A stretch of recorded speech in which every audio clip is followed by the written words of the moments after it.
This podcast contains some magical adult language. Listener discretion is advised. And sorry, Mom. I'm going to Disney World. I'm going to... Whoa. You are not Mickey Mouse. You're a rat. Rat smack! Besides, they're tourists. What do they know?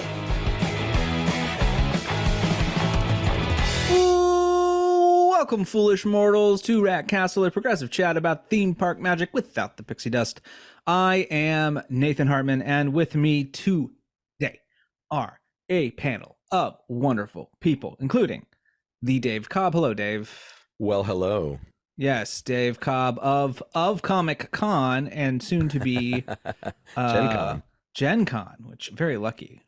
We'll talk a little bit about that later on the podcast. Sarah, hello, Sarah. Hello, how are you? You know, I'm doing okay. I am officially in the kind of what I call the summer itch. Like, I'm ready to start school. I'm ready to do stuff and be. So, it works out. But yeah, I'm doing okay. We'll put it like that. Janine, last but not least. Hello, Janine. How are you? I'm here. You're here. Present, as always. Sadly not present with us tonight is Victoria, who is ill. We wish her all the good vibes.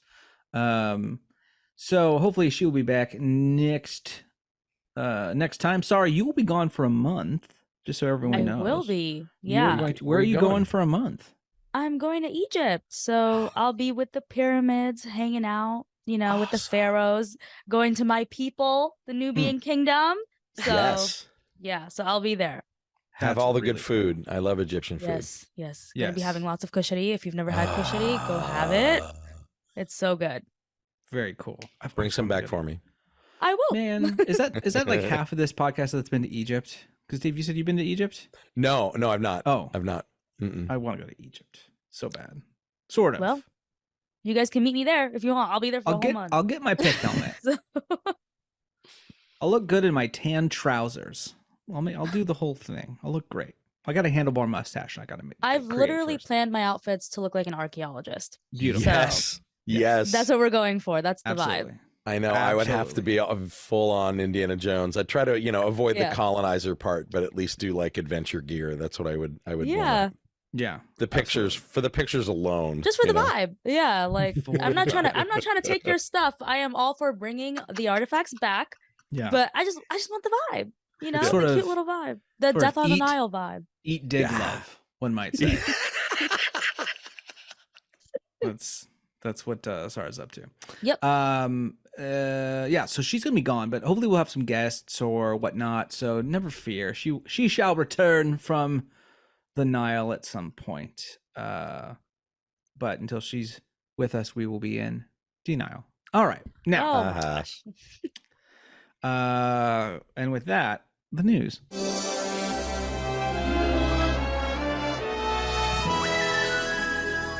Sarah, why don't you kick us off with a little Disney company news? Bob Iger, everyone's best friend, Bob Iger, who has somehow, in the span of months, we all went, "Hey, Bob Iger!" And now we're all like, "Boo, Bob Iger!" So congrats, Bob. Yeah, to all the worshippers of the Cardigan Daddy, like it just keeps getting worse and worse.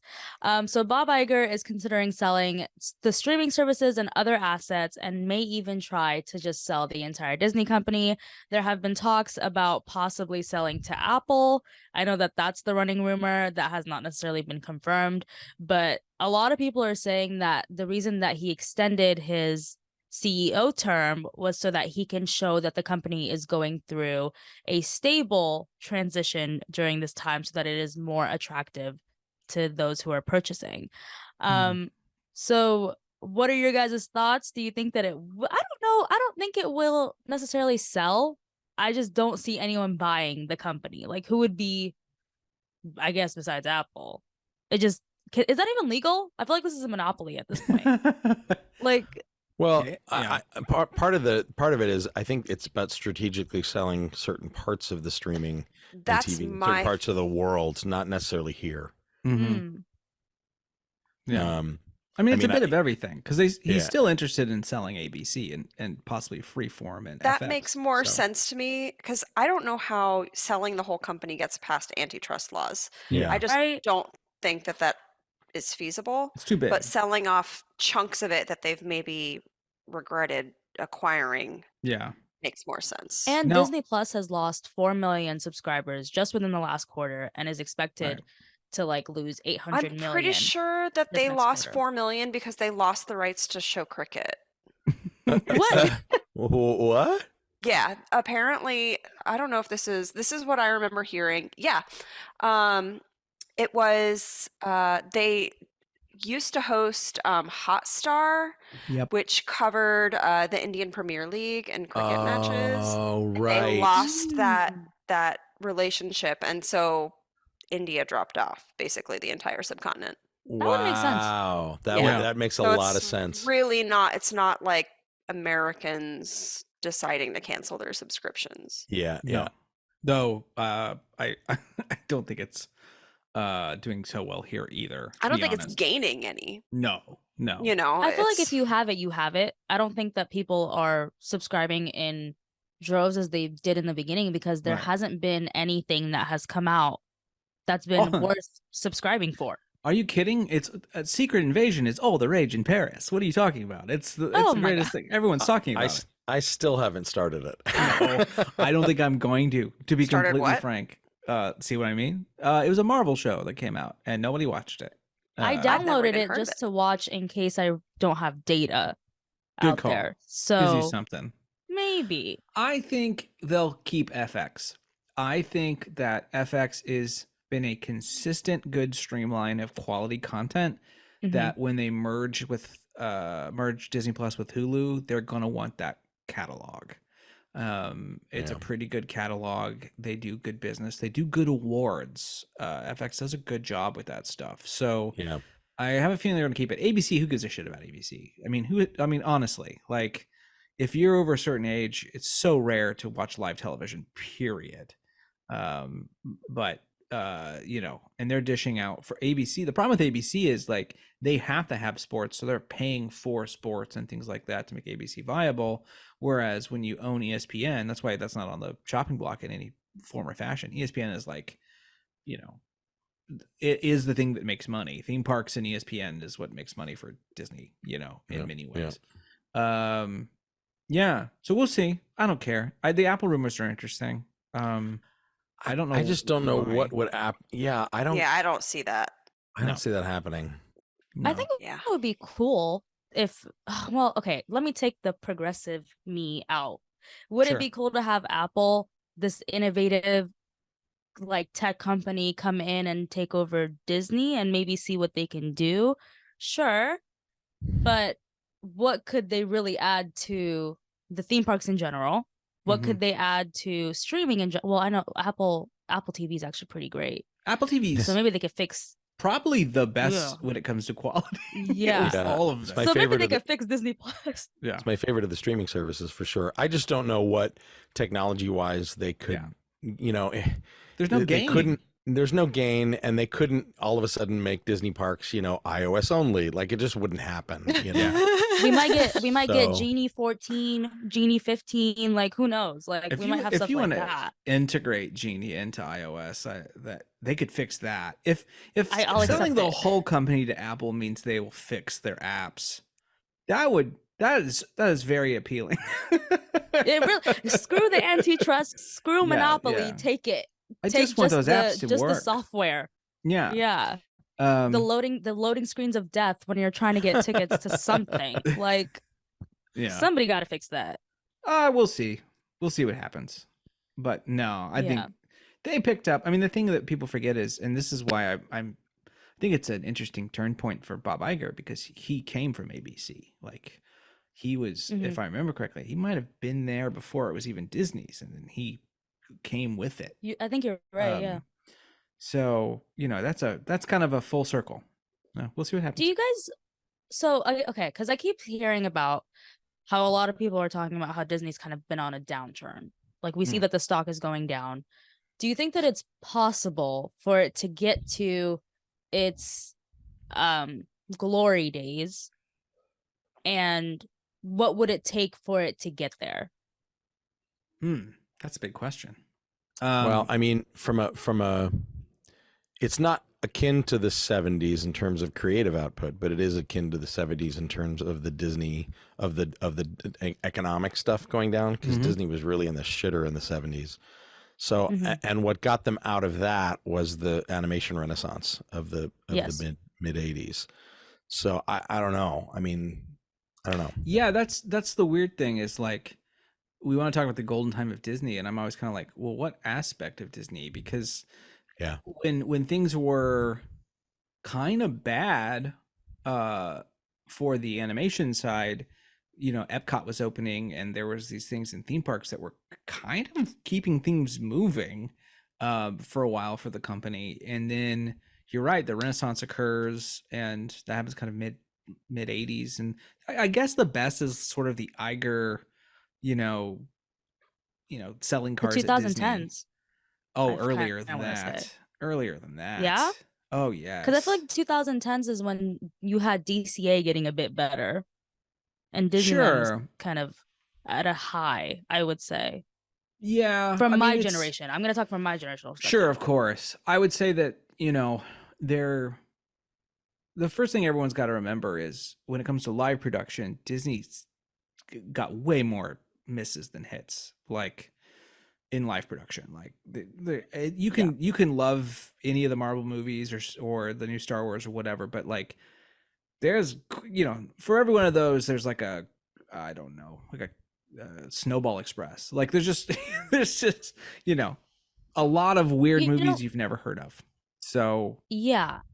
I kind of want to say that I don't think it could get to the point where it was before, just due to the newer generation of people. Like we were earlier talking about Gen Z, and I don't see Gen Z like really running towards things like Disney or the Disney parks or just like animation in general. Like I don't think that it's going to ever hit that peak that it did, because it served such a specific audience, and I think till this day it's still serving that same audience. well, and at the same time, Disney has spent the last decade trying to remake every single movie the Renaissance had. And so they're it's not still, like, but they're marketing it towards millennials. Like it'll still Right. hit a specific group of people. sure, 'cause but I'm that's who grew saying up with even it. when those are successful, they're not creatively successful. It doesn't move the ball. It doesn't get Gen Z interested in something new. So yeah, you're not wrong. There's a gap in many ways in that area. As the parent of a Gen Zer, which is Are alarming you? to Is say, That's it, crazy is that it he's a really? Is he a G. Gen Z? Is he's he? a Gen Z. He must be like the tail end of the. Yeah, I mean, what comes Because after I'm a that? I Gen think, Z. That's scary. If he's also a Oh. Gen Z. yep. If I'm you look up- 98. Yeah, he's 2012. So Yeah, he's almost. I Um, thought I don't remember the next. I think it's like called Generation One or something. I don't remember. I have no idea what comes next. I'll should look really- it up. You tell us about being a parent, and I'll try to Um, see what I can find. Generation Alpha is what they're known as. Yeah. Oh, interesting. Yeah, and that's early 2010s cool. is the starting birth. They have the Frozen 2010. franchise. They have Encanto, which like those were kind of huge things Mhm. for that generation of like younger kids today. And so there is stuff there. Like they are still managing to produce things that are influential to the newer generations. I think it's just not as obvious. Hmm. That's valid. Yeah. I don't know. I just Well, there there's needs so to be much more more. of it. Well, and just in general, there's so much more stuff. Period. That Yeah. when it used to be, you know, they were the only ones making anything, Yeah. cartoon wise or whatever, animation wise. Yeah. That's changed for sure. But Definitely. speaking of things that might be changing, this is very disturbing, and I hope that this is a lot of sort of panicky stuff. And I think it might be a little bit, but what is Disney thinking of getting rid of, or at least we think Disney might be getting rid of? Sarah. Yeah, so this seems to be the prophecy that has been kind of like being touted for a very long time about physical media. And Disney seems to be going down this road. So essentially, they're allegedly ceasing like all physical media that's going to be released in Australia very soon, and it starts with the Guardians of the Galaxy, the Volume 3. So they're not going to be making any new DVDs, Blu-rays, or anything like 4K physical media whatsoever. That's just not going to exist anymore. And I think I'm not really sure why Australia. Like, do they have? I think a rule? it's like step one. It's like a single country that they distribute to and probably make within the country. They don't make them here and send them over. So I think it's an easy business for them to just turn off because it's self-contained. That would be my assumption. I might be wrong, but And it's a test. It could be a test to see Yeah. if this works. It's an Australian retailer called Sanity, and they just said farewell to Disney's physical media in Australia, and everybody took that and ran with it. Yeah. So we're not 100% sure what's going on, but there are two other pieces here that I think are semi-related that I connected here. Why don't you tell us about those two things, Sarah, and then we can have a grander conversation about this whole physical media bit. Yeah. So the other thing is that Cinderella is being released in or restored in 4K, and that's coming to Disney Plus next month. I believe the last one that we talked about was Snow White. That's also being restored. So that's pretty exciting. I think it would be really cool to see Cinderella in 4K, because I think the last time that I saw Cinderella was in like this old VHS tape that my mom bought from this guy at the laundromat like years ago. So I don't know if it was bootlegged, but that's the last time I remember seeing Cinderella. Guaranteed. So that would be Guaranteed. nice. Yeah. Yes. And then the last thing, which this is pretty interesting, and Dave had to explain it to me a little bit before because I wasn't aware. But Marvel is announcing that they're going to be releasing steel books for their Disney Plus series WandaVision, and this is the first time that any physical like anything collection is being released for an MCU series. And it's going to have there's going to be three variants, which is kind of funny because variants and Marvel. So one is a full slip, and then the other one is a double lenticular full slip. I don't even know what these are. Lenticular's the covers that are like 3D that you can move and they change the picture. Oh, that's okay, lenticular. okay. I know that. Yeah. And then there's the one-click collection. And these are all going to be there's going to be limited units available for pre-order starting July 27th, and then all three will be released for the 27th of September.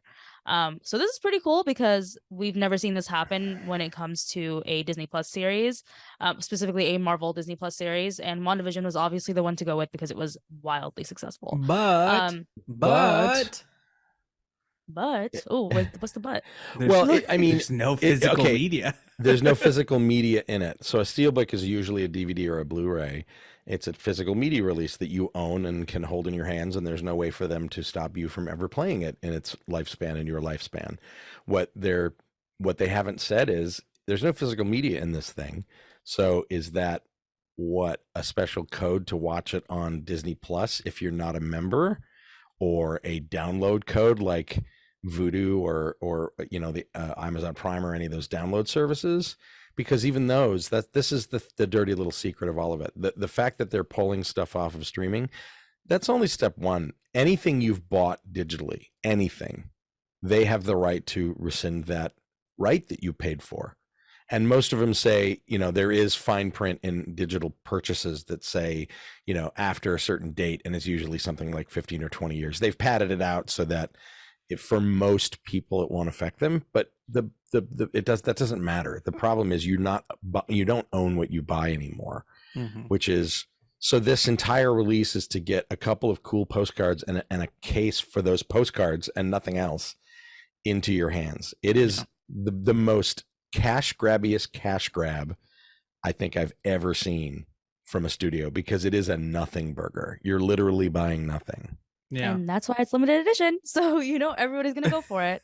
It's the coasters all over again. It is those coasters. But Goddamn with new coasters. designs. These are exclusive designs. Oh. There's no price though. So like I don't know how much this would how much does it usually cost? I mean, like it's normally a Blu-ray. with $5 extra or something. Yeah, Like, $5 or $10 extra for the extra stuff, and Okay. and so if it does have a download card, that's an interesting step. But I would read the fine print of that download card. Like, you know what the most insidious thing would be is if you open the Steelbook and it's like, here's a free 6-month code or 1-year code for Yeah. Disney Plus, and that's where you stream it. And it's like, oh, fuck you guys. Yeah. You know? Yeah, this is weird. I mean, It's I think weird. I think there's a bunch of stuff. I mean, the fact that you're getting 4K content via streaming, which, by the way, 4K content via streaming is not pure 4K. It's like No, No. bitty and it's compressed. Yeah. and then of course steelbooks with nothing in them. That I don't. This is very weird to me because not too long ago, Disney released Wall-E as a part of the Criterion collection. And it's a beautiful, I mean, all Criterion is beautiful. And it just looks gorgeous and it's well taken care of. And there's all these beautiful tracks of information and commentaries and stuff. And I thought for like 5 seconds, like, okay, so what you're going to do is you're going to push everything towards Disney Plus, and then you're going to go this boutique route. And they might still do more of that. There's money to be made in the boutique route for things like their animated classics. But yeah, I don't know, people. Yeah, it's you know, if you know how to do it, a pirate's life for me, because you should back up. If you buy any digital copy of something, go ahead and just find a way to get another copy of that you can have on your hard drive, because you've bought it once, so you shouldn't have to worry about never having it. So. If you go to the purchase link on that article that we linked to, it says, this Steelbook edition does not have movie discs. This is a collectible Steelbook only made for consumer product license and not for home video purposes. So it doesn't even include a download. Yeah, At all. nothing. It is literally a Blu-ray sleeve with some paper shit in it and maybe a lenticular cover. Empty And box. that's all. Not even a $24.99, Let's see, wait, $36.99. Jesus Christ. 36. $36. And when you look at the actual contents of it, there's a photo in the article. It's like a folder, which is like the liner notes, an envelope, and then 4 postcards and 5 character cards in that envelope. And then if you get, there's 2 different Steelbook like backs, and then there's an option for the both sides to be lenticular, which make them change and animate. And that's all for your nearly $40 with tax. Exclusive numbering sticker? What does that mean? Nothing. It means 0. You know. Like, And I'm It's sorry just if a sticker anybody you buys get off this. of They Redbubble. it's sold out. It's sold out. Of course it is. Look, we knew this. I Wait, mean, it just went on sale today. of course it's sold It's out. only 800. 800 suckers definitely exist. Oh, first of all, let's let me be see a if it's on little eBay. kinder to humanity. I am going to guess. No, hold on. I think we're talking more like, well, there's 400 total. Let's say there's 600 800. suckers. There's 1250. Set has 1250 units. Okay, so Oh, let's weird. say that 25 of that percentage are resellers. Like there this is. is just not out yet. I'm sorry, y'all. Okay, what are you doing? You s- I'm looking at it and it says The- sold out. Yeah, But and then the- it says release date September 27th. So it's just No. So the poorly- limited, there was a limited release today. The one-click version, which was 800. Okay. Yep, that one's Yeah. sold out. Yeah. So they're saying that, the one click, there was a limit. No, I think all of them you can get today. I don't know what any of this means. So I'm the done one- talking about it. I don't know what I'm Limited talking units. about. The one-click is neither, is a slightly larger box that has both of the other Steelbooks in it, which all have the same prints, by the way. So you're buying like 2 copies of the same shit. You said for $800?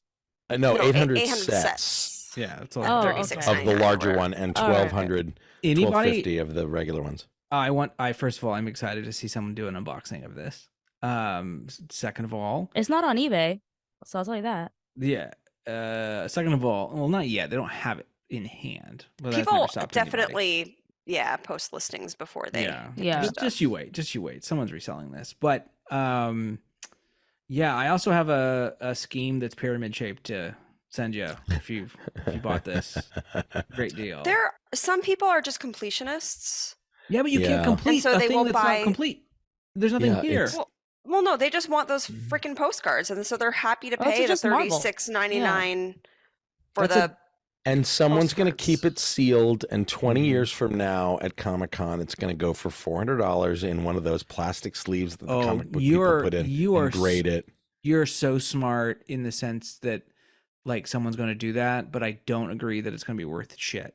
No, I don't think it's going to be worth anything, but people are going Okay. to try to make it worth something. Oh, I see. You know what I see, mean? I see. Yeah, And 'cause someone will we're buy it. we're well past comic book merch like being worth anything. We have oversaturated the market. Yeah, toy collecting is pointless unless you were one of the people that bought all of the first year 1977 Star Wars figures and never took them off the card and found them in your mom's attic. That's the only reason. That's the only way you're going to make money collecting toys. And I Anybody who can collects confirm- toys now is a sucker.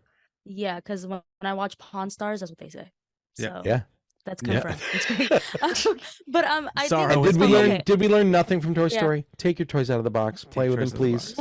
Yeah. Yes. So are you guys physical media people? Do you buy like a DVD or do you buy the Blu-ray of your favorite movie? I feel like Nathan, I think you would be Oh, that's interesting. because you're like a film I- guy. Like I I used to- imagine you to have. Well, back in the Like everything. day, back in the his day, everybody that was like me in college bought everything. Yeah. If it was Mm. around, everything was $5. You know, I think about Disney and Black Friday. Like I would have bought anything. I have so many. Like I have like Thor on Blu-ray that I got at a Black Friday. It's not until recently that I have recognized, okay, a mix of streaming services and, shall we say, other obtaining ways. I can pretty much guarantee I can watch Thor whenever I want. I don't love Thor. I don't know why I own Thor on Blu-ray. There's not a need for me to own Thor. So I'm Because it about was to go $5.99 on Black Friday, like Yeah. you said. 100%. And now if you go to a Black Friday, there's way less Blu-rays available, and Disney's like nowhere to be seen. Like they don't do that anymore at all. They don't allow any of it. Mm. But yeah, now I'm down to do I love it? Would I put it on at any time? And the answer is if that's the answer, then I will buy the Blu-ray. The only things I still buy. Well, first of all, like I'm still of the generation where, like, when VHS and Beta first came out, my dad would record old movies on AMC back when it was really Sure. American Movie Classics. Yeah. And he had shelves and shelves and shelves and shelves of old movies So did my because there parents. was no Mhm. other way to get them, Yep. right? Mm. And so I inherited those years ago and would watch them. But after a while, VHS, you don't need it. It would start, everything was released. So I bought the ones I wanted. So I was a big collector early on. Although VHS, even that was expensive when it first came out. Like the first one to break the price point, I think, was E.T., and it was like $50 for a VHS. Until Disney came Wow. out with the big plastic clamshells that y'all grew up with. There Mm. were movies Yeah. released that were like $100+ for a VHS tape, and then that went down when Disney glutted the market and made it like we're selling these things for people to collect, right? Got everybody in the collector's mindset, and then I was a vault. big Laserdisc purchaser before DVD. I had Mm. probably 150 Laserdiscs Wow. of different movies because I was even in my early adulthood. I'm like, I'm going to get a good TV. I'm going to get a good stereo system. I'm going to recreate as best I can at home. I'm a home theater guy, right?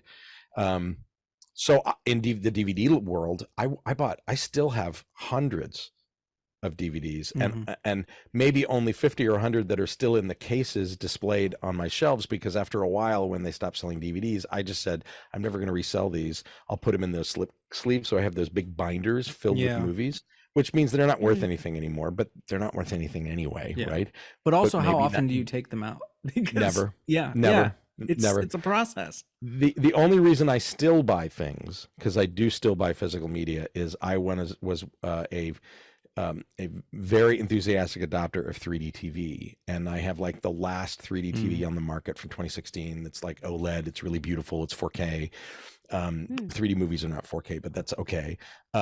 I still buy 3D movies whenever I find them, and the releases are few and far between nowadays. But it's just because I know I'm never going to be able to see that movie in 3D ever again, except at my house.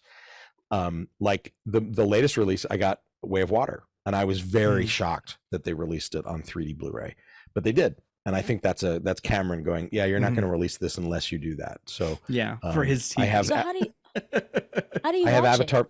it? My TV has glasses that are the same Real D glasses that you get at movie theaters. The passive, they're just plastic lenses. The screen itself is, using the word lenticular, is like a lenticular screen in that the left and right eyes, because you know how that's how 3D works. You're seeing two different images at the same time. It's basically every other line of my TV is one of the eyes.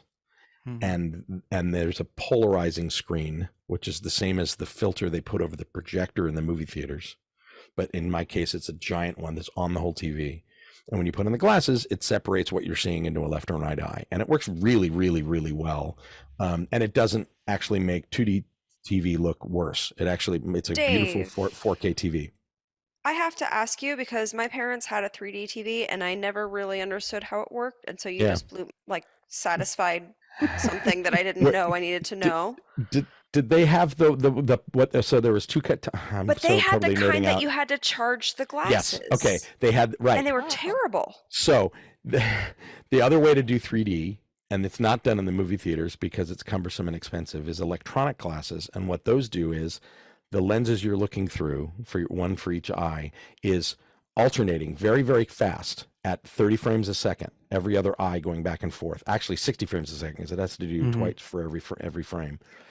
And so it's literally blocking the screen from one eye for a 60th of a second. That's wild. That's and the problem is, one of the big reasons 3D TV failed is because they rushed it to market with the electronic shutter glasses, and it didn't look great. And it didn't look good until the passive glasses came out, because then you can have a room full of people and you can save the glasses from when you go to the movie theater and use the same ones. Oh yeah, you can buy that them on was Amazon the issue for that we ran into. $1. Was like they weren't charged. Yeah. We only had 4. Yep. There was 5 or 6 of us who wanted to watch a movie at a time, and so if you have more than 4 people, you can't use it.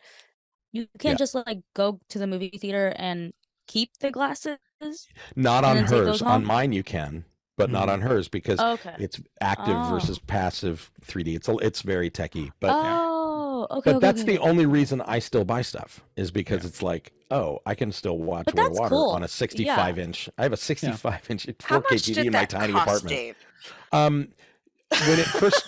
When it first came out, you know what, they weren't that much money. That the TV I have, which was the largest one you can get at the time, was about like $2,000. Oh wow.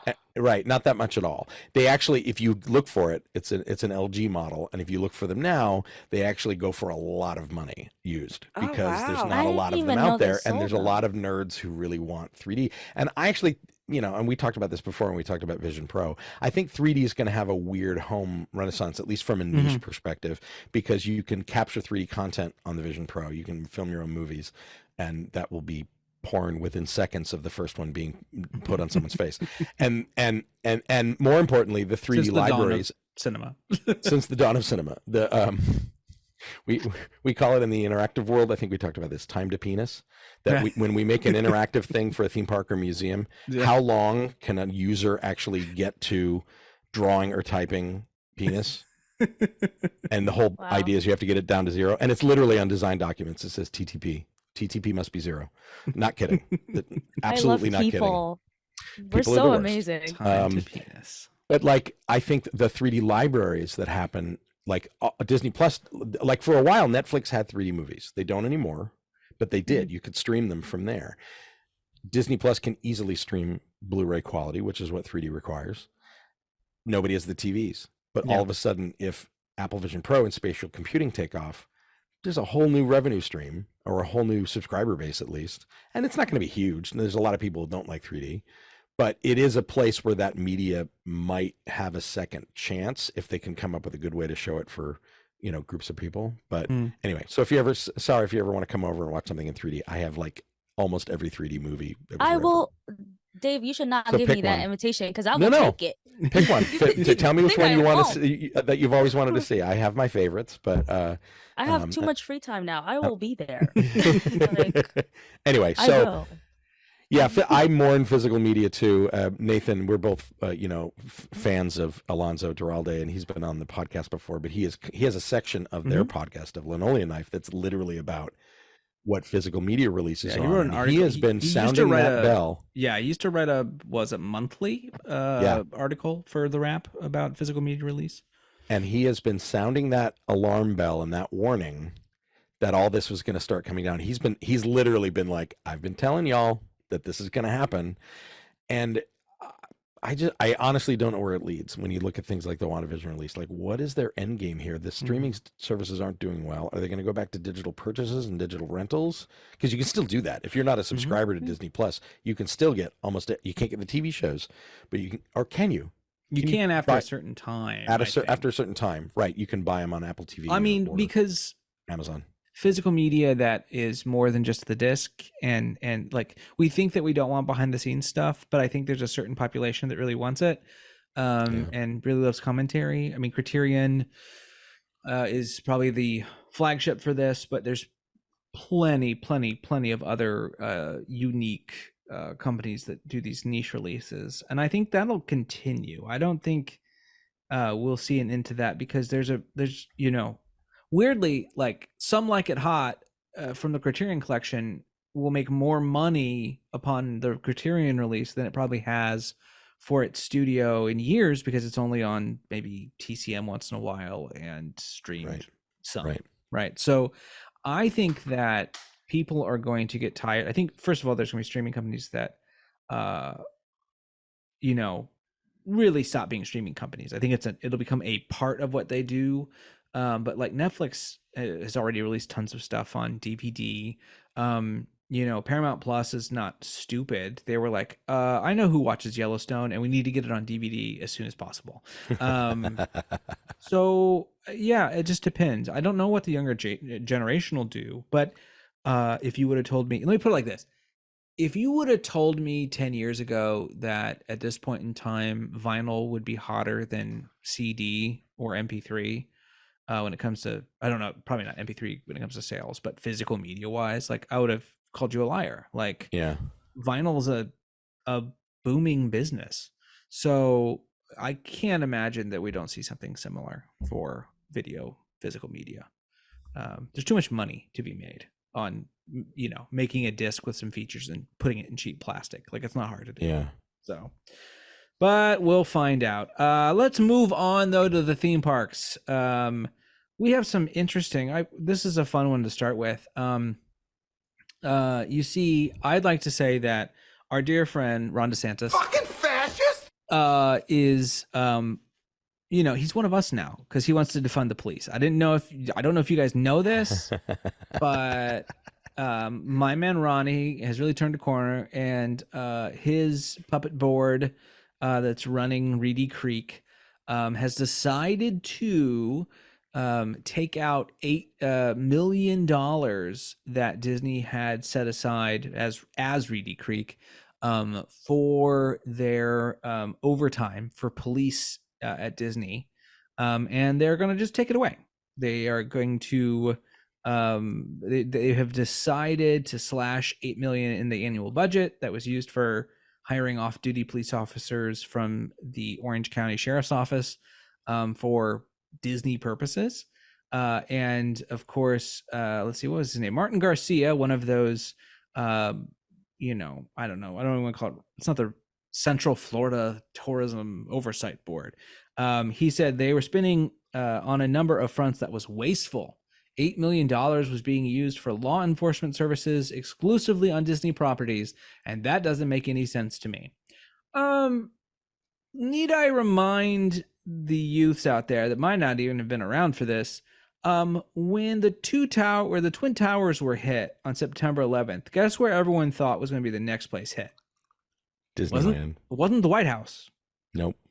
Everyone thought that either Disney World or Disneyland was going to get hit.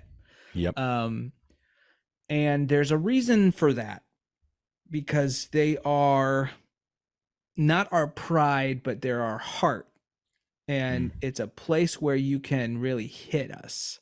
And, you know, There's thousands of people. Thousands of It's a people? congregation of people. yeah. And doing fun things and And it represents culturally represents Americana, in a very, very yeah. specific Yeah. way. Yeah. it's almost a better idea than Yeah. doing something in the middle of a city. But Let's not give people ideas. No, we don't need to put that. look, that's- I'm not idea, saying that but I'm you were so critiquing. close. I'm not saying I'm critiquing here. I don't want to Yes, mansplain let's how to critique. terrorism, but no. But I think that it's fairly clear that it's still a place that is, as many theme parks could be. They are easy I mean, places for forget- disaster.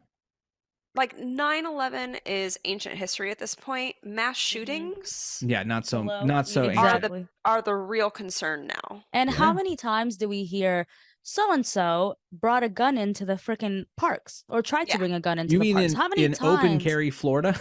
In open carry, right. Permit sometimes it's free. people from Yeah. out of state too. Like they'll bring their weapons, and it's like, how many times have they been told not to like Yeah. bring those into the park? So like Right. now you're providing. If somebody wanted to do something, I They can't tell could. you. Yeah, I can't tell you how many times I've thought, because I'm of the generation of Columbine. I always have Yeah. these moments where I'm like, "Where's my exit?" Oh yeah. 100%. Yeah.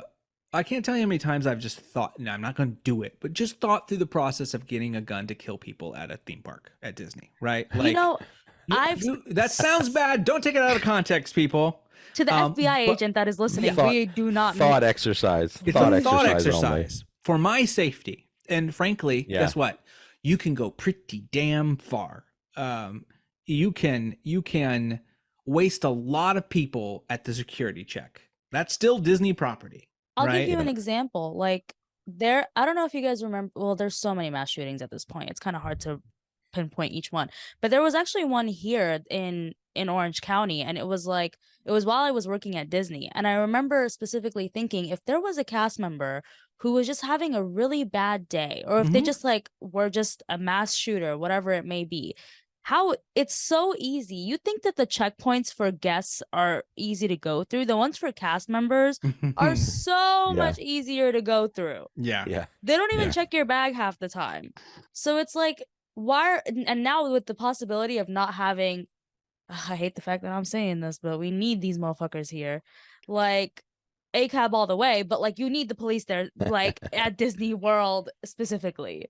Yeah. So I just think it's a deterrent that needs to be there. Just seeing them there, I think makes people uncomfortable.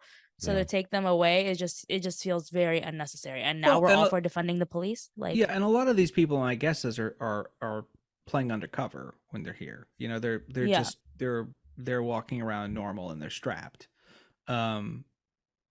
That is my guess, and because they're off duty, right? Like that's kind of the Off-duty point. cops are often in their uniform. It's True. allowed. It's a major Hmm.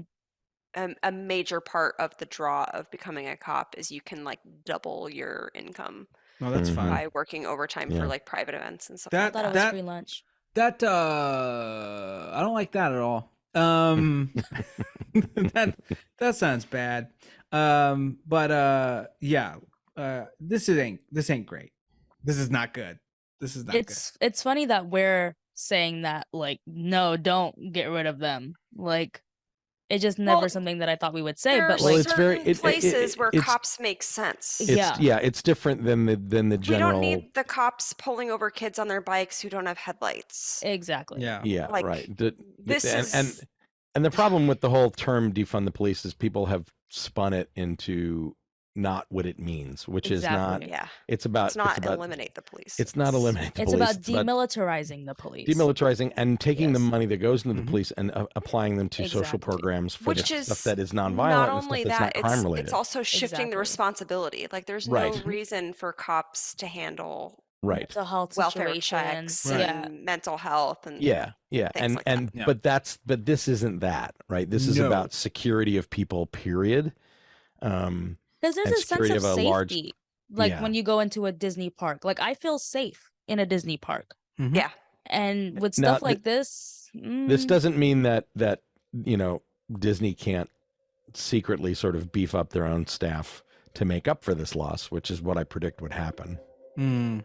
they can, but there's a difference between Disney security that's getting paid like $15 an hour versus a police officer. Well, I Yep. can tell you who's pissed about this is Orange County cops. Yeah. Yeah.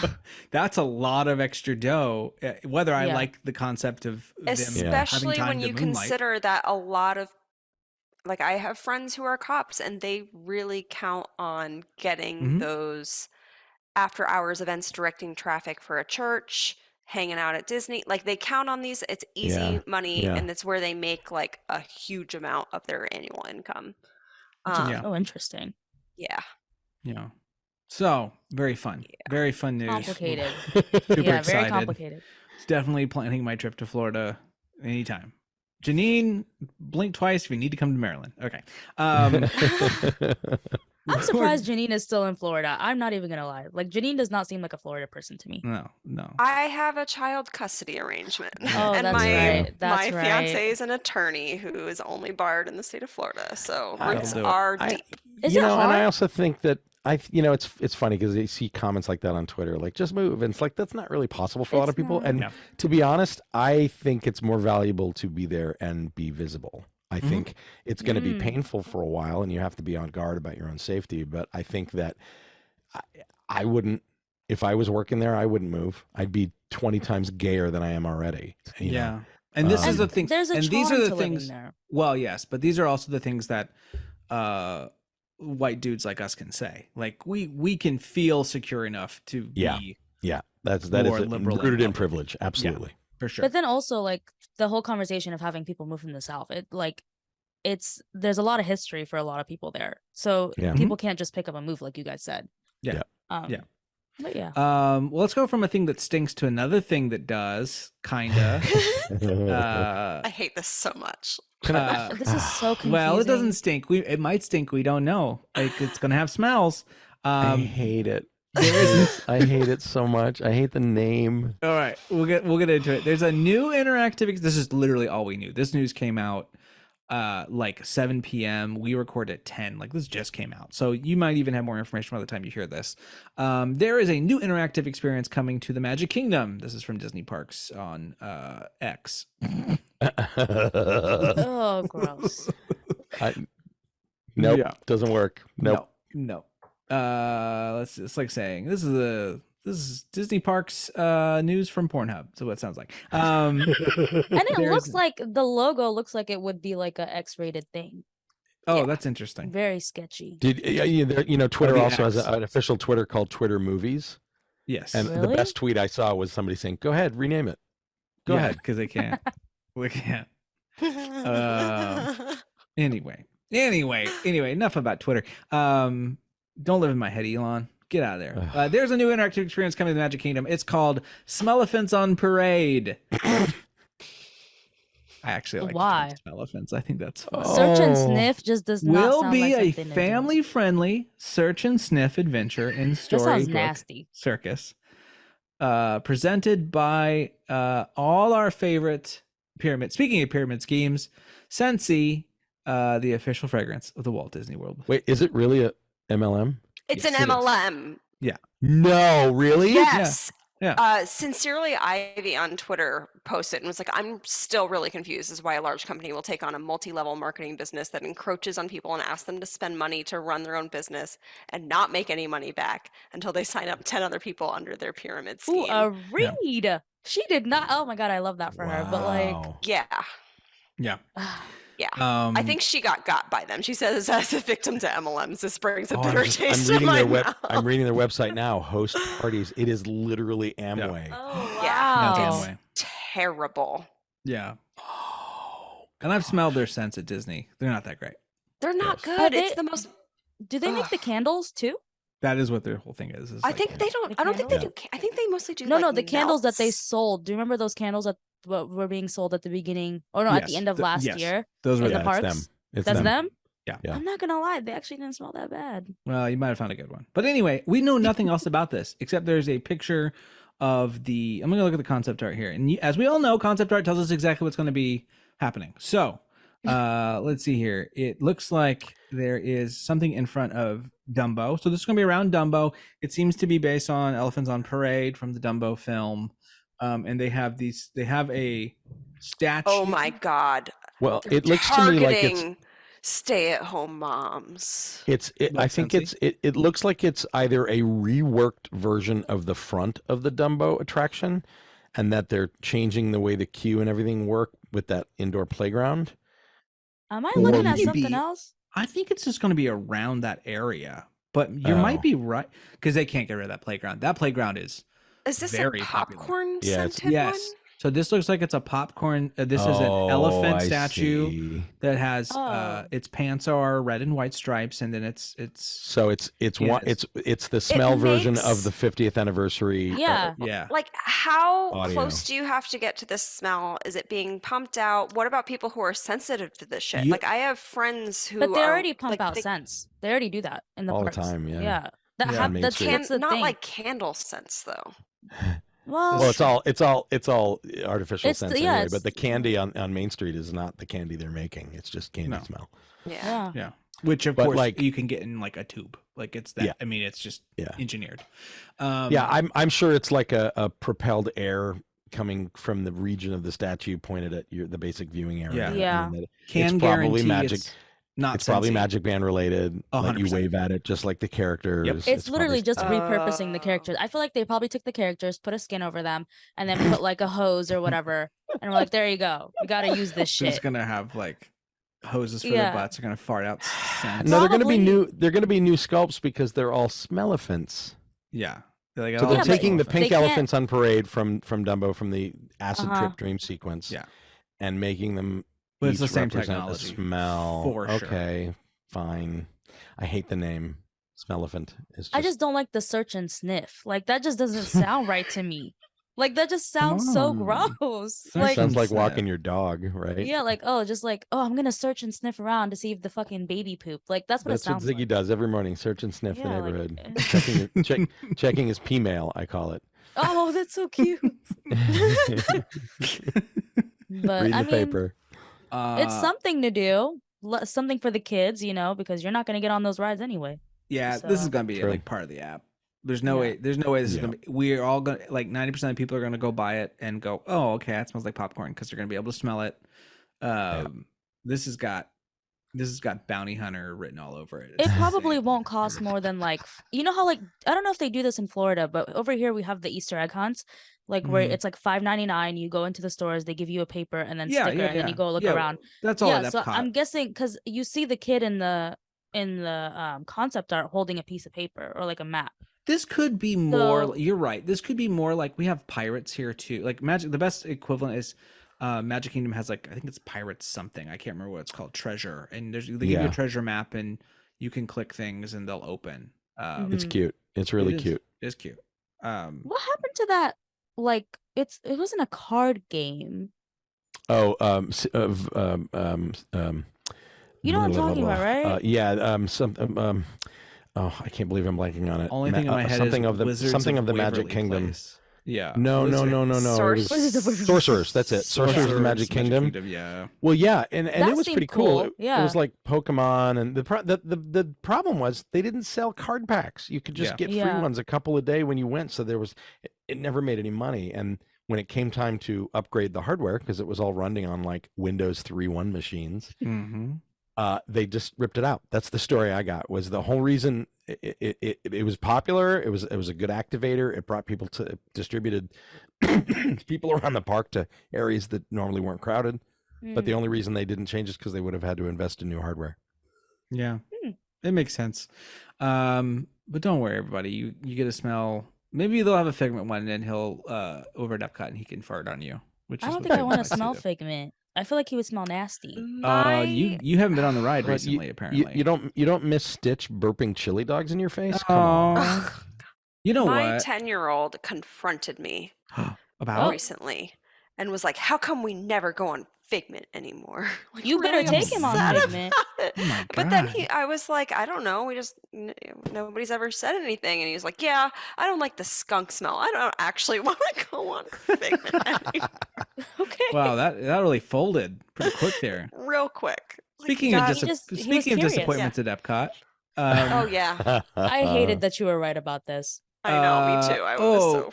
You know what? As I said in the text thread, I love nothing more than the words "you are right." It's my favorite thing.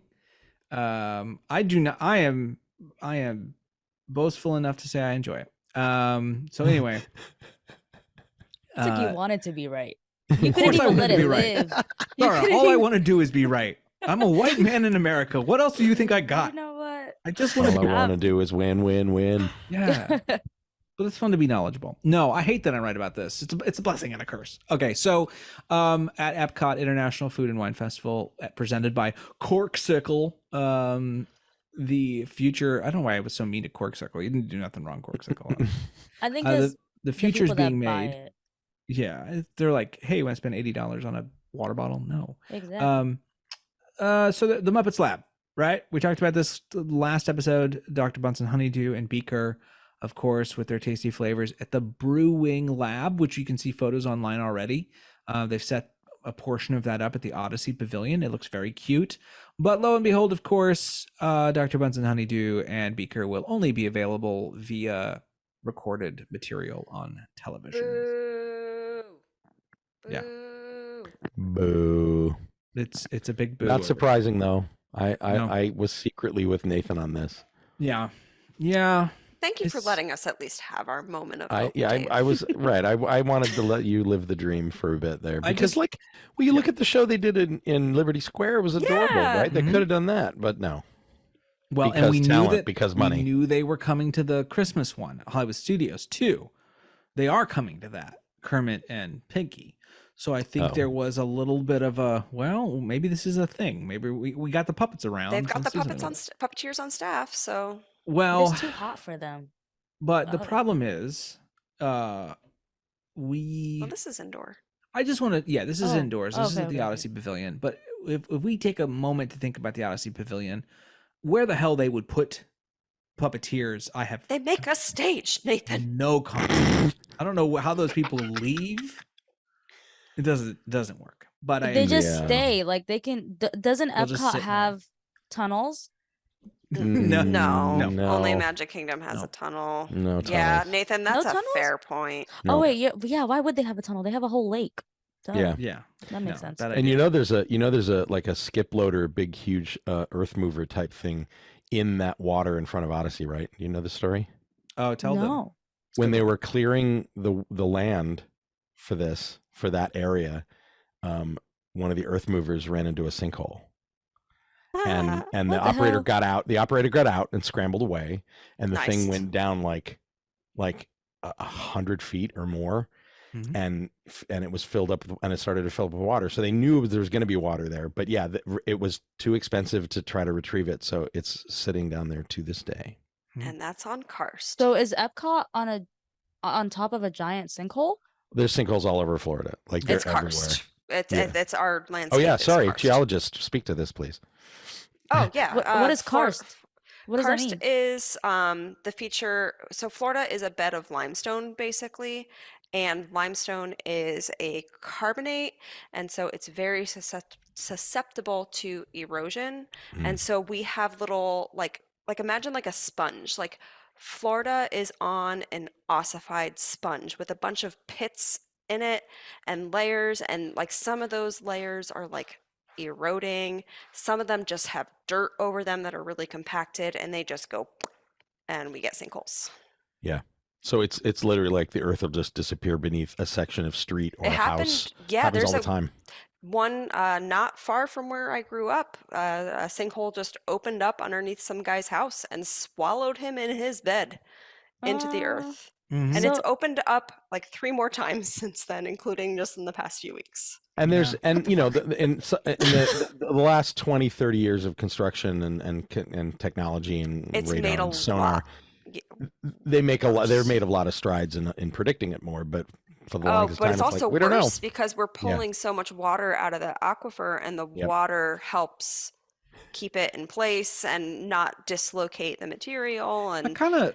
It's like how when you the- build a sandcastle, the wet Yeah. sand is what keeps it together like cement. So the minute it dries up, Oh. it starts to fall Yep. apart again. I kind of like the idea of the Earth taking me back to its bosom, though. There's I something do nice. too. There's something nice about being Like that That movie was pretty awesome. Annihilation, like just lying down and letting Yeah. the alien green spores just suck you up and suck up your life. And Yeah. So I do you have remember how days. at the beginning of this year I was saying I wouldn't mind moving to Florida? Yeah. I take it back. Yeah, I take good it point. back. You're like, nope. No sinkholes for me. I'll take an earthquake. No sinkholes. Well, I will and not you do a can blame sinkhole. sinkholes for Horizon issue too. I think So- that was Yep. part of the, Yep. the Oh, big reason really? that Yeah. Horizons was gotten rid of. really, Yep. I didn't know that due to The- like the- settling. Settling, and the track ended up being uneven in spots, and they'd have to That's fix the and it was a suspended Wild. I drive never vehicle. knew that. Oh yeah, lots of problems. Oh, that's trash. What an amazing place to build a theme park. I know, right? Yes. Yes. amazing. Yeah. I mean, here's the deal. Sinkholes have only killed one person. That's in what's crazy to me. Like it seems like it would be much more dangerous. Really? but- Maybe a couple more via. No, I don't think that we even have like sinkhole opens up and car drives into it and drive. Yeah. Like I think it's just one guy was very unlucky. Like his time was Yeah. just up. His time. So He had I would already hate like to be the only one to die that way. he That would like suck. was he was supposed to die from like a piano falling out of a window and it missed him. And, like fate he just stopped to tie his determined. shoe and then Yeah. Yeah. And then finally fate Sinkhole. was like, okay, well, I'm just gonna suck you up into a sinkhole and be Like, done you've with this. escaped too it's many so times. sad. They could hear him like yelling from down there, but they could never find him. That's Ah, traumatizing. That's Yeah. traumatizing. it's really bad. I Anyway, think it's like the 10-year anniversary of that happening. Actually. That reminds me. This is a total side story, but that reminds me of how I'm still terrified of the Mammoth Cave story. If you all know about the National Park Mammoth Cave, about like in the early 1900s, a guy got like stuck. Like they were later on, I found out like it sort of like stuff fell on top of him, like, and they just sort of fed him, and because it was the early 1900s and you couldn't get a person out, and he just lived there till he died. So he Wow. just How lived Oh there my long. God. I don't think it was Did you- super long, but he Did was you about- guys watch that movie 13 Lives? Oh yeah. Oh boy. Oh boy. Oh. Yeah. True story, Sarah, and it's nail biting. And all you need to know is everything turns out okay, but you won't believe what you're showing to on the movie is what actually happened, Yeah, because it is. it's crazy. It's about a kids soccer team in Thailand who Yes. goes in Oh, the caving. pedophile wait. subs. Yeah, What? it's the one. It's the one that Elon Musk said. Pedophile subs. It's true. It's true. That's. Let's So clarify. now we got to tell her what happens. So no, just watch it. It's a thriller. It's unbelievable the solution they came up with, but it was the only option to get them out. Yeah. And it's harrowing. One of the most harrowing movies I've ever seen. Yet at the end, it's also sort of uplifting and like, holy shit, I can't believe they did that. Yeah. okay, I'll watch it. It's really and good. Elon Musk offered his help. Oh, and it's they on said, Prime. They said, "Fuck you, Elon. You don't know what you're talking about." And he called them Yes. all pedophiles. Yes. That's a true story. Amazing. Yeah, he's great. But We there's a love him. point in Sarah, when Good you fun. watch it, text me when you get to the point where you go, no, because Okay, the you minute know you what? find out what, I'll watch it tonight. Do it. Bro. Okay, I will. do it. Okay. It's so good. It's so good. I love it. Let me Anyway. get my iPad. Okay. Speaking of things collapsing and people in horrible peril because There of was the also earth. that guy who got stuck upside down in a cave. Oh, I and didn't hear about died. that one. Fun. Huh? Yeah. Anyway. He got stuck upside down That's and was scary. there for like 24 How did hours, he and they get tried to upside get him down? out. He was trying to like fit through a hole that like you could Oh, kind of climb no, through, and he God. got stuck, and like due to the position that he was in, they couldn't pull him out. There was rescue teams. His wife was there. Oh, And yeah, he just the worst he- way to die. God. Yeah. But you know what? He put himself in that position because Very it's literally. the same people. Like I don't know if you guys ever saw that documentary, What is it? Free Solo? Yeah. Did you ever Nope. see? Yeah. Like it just to me that whole movie I left with a headache because it's 21 like days. why would you do Yeah. that? Why do you keep putting? Why do people? It's always white men. It's always white For- people. It's I'm not always Look, white people. because you Ever never since Tom see nobody doing Cruise- this. Ever since Tom Cruise in Mission Impossible 2 made his way up that mountain, we've just been Well, trying to Tom Cruise has the replicate it. Scientology gods on his side. Yeah, what that's do we true. have? He lives. What we do we don't. have? Yeah, we don't. No Hubbard monsters to help us. I gotta go watch that Nope. movie. Okay. Yeah. It's real good. Man. Mission Impossible. Okay. First of all, I want to end this segment of horrible things that have happened in natural parks with the story of, you heard about the Yellowstone one, right? Where the guy fell into the vat. That happens kind of frequently. Yeah, people just fall into, what is that? The molten, It's like boiling water pit. Yeah. And Yeah. people are like, People ooh, just- I should go close to that. And Yeah, then And they fall in in. and die. They boil like Don't say frogs. people. What kind of people? What kind We of- don't know. what I kind don't of know if they people? were white people. You know they were white people. No, I think I need someone to pull up the demographics of national parks. Like, Wait, do you not think national parks are something that everyone can enjoy? I think it's something that everyone can enjoy, but there are certain things that people will not enjoy. Hmm. Like, Sure, like getting too close to a boiling pit oh, of this water. happened Yeah. on my birthday. He was white. see? Yeah. I'm just White saying. Hubris. people. It's the White hubris. people. In a very short order, there was a significant amount of dissolving. Oh, ew. Yeah. Oh, God. It's I a just- bad I Hot feel story. Springs have claimed 22 lives since 1890. Wow. It's impressive. People. You know what's? I used to go to hot springs a lot in Abu. I don't know if you ever went, Dave. In Abu Dhabi, there's hot springs, and we used to go a lot when I was younger up in the No, mountains. not real ones. No. Yeah, we used to How go cool. a lot. So I don't know. I don't know what kind of hot springs are over here, but they're not. There's a really melting. nice one actually here. There's a couple of really nice ones here in California. There's one off the highway driving up to like Kern County, like Mammoth, and it's Mm. and they built a little structure around it, so Uh-huh. it's like a permanent little national park building that you can go in and soak in the hot water, and it's lovely. Hmm. It's really really lovely. So it's Okay. not super hot. No. It's and Dave's it's like, been the I way have no flesh on my legs. Yeah. What was the movie where the people are in the water, but then it starts boiling hotter? It was like one of the volcano movies. Oh, Dante's Peak. Dante's Peak, the baby. people Yeah, died the in it, yeah. grandma. What was with the late 90s and the volcano movies? Because Well, they there both was came out at the same Inferno time. and The studios- Dante's Peak, and it made me think that volcanoes were going to be a much bigger issue for me than they have been. Sure. I mean, as a kid, we all thought that quicksand Quicksand. was going to be a bigger idea. No, but the movie studios did that for a while, and they still do, where they sort of will one up each other with a similar release when a Mhm. high concept thing comes out. The volcano ones are the most memorable, I think. But Yeah. There's Anyway. always Towering Inferno and Yeah, the right. Side Adventure and yeah, that kind of thing. So welcome to National Parks Cast. All your information about national parks. Well, Nat Geo was gone, so now we have to. Yeah, we gotta do it. All right. Speaking of there is one forest creature that is no more, one might say. Our good friend Woody Woodpecker's Kid Woody Zone Woodpecker. is You know, I saw being one for the first replaced. time. What? Oh, an actual woodpecker? An actual woodpecker. I Yeah, literally went They're on cute, a hike, right? and he They're was. cute. They're so Yeah. cute, but they're so loud. Yeah. Like I didn't realize how loud they were. Like he was really like doing his thing, and I Well, was like, just make sure you "I've don't wake never him up. seen one." He'll donk on your head. That's what they do. I thought they were colorful. He They are wasn't colorful. No, He- a Some little of them bit. are. Not Yeah. as colorful as Woody, because he's a Yeah. cartoon and Look, all but- I did was I made a transition, and y'all took us Sorry, to sorry. bird talk. So My bad, my bad. I'm here for Go. bird talk. I know you are. I know you Hey, are. This is now With an hey, ornithology podcast. almighty. With Nat Geo gone, now we got to go out and take pictures and win Nobel Yeah. prizes and Oh. do all the coverage now. It's up to us now. I mean, Cool. I'm I'm down. glad it's my Janine is job. already doing it. We just gotta get paid. Very fun. So Anyway, Woody Woodpecker's Kid Zone is gone. yes. The Fievel's Playland is gone. This is That's all so Universal Orlando sad. people. I Yeah. loved Fievel's Yeah. Playland. Yeah, and Curious George Goes to Town, which is the water play and the Yeah. ball pit thing. The ball pit's still Um, there.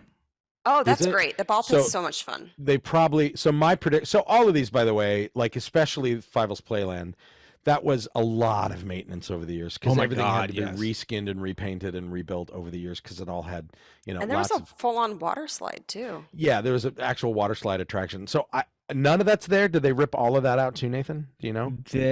I'm thinking of the bio reconstruct photos I recently saw. Ball pit's still there, and then And the coaster. the coaster's still there, and I think It's that's such a about it. I creative think there was one more thing, place. but I can't remember. So this is my and this is easy to predict, is that they're basically reskinning the coaster, reskinning the ball pit, and maybe the water play, and then building new attractions and interactive stuff and character meet and greets where Fievel's used to be. Oh, and Barney too.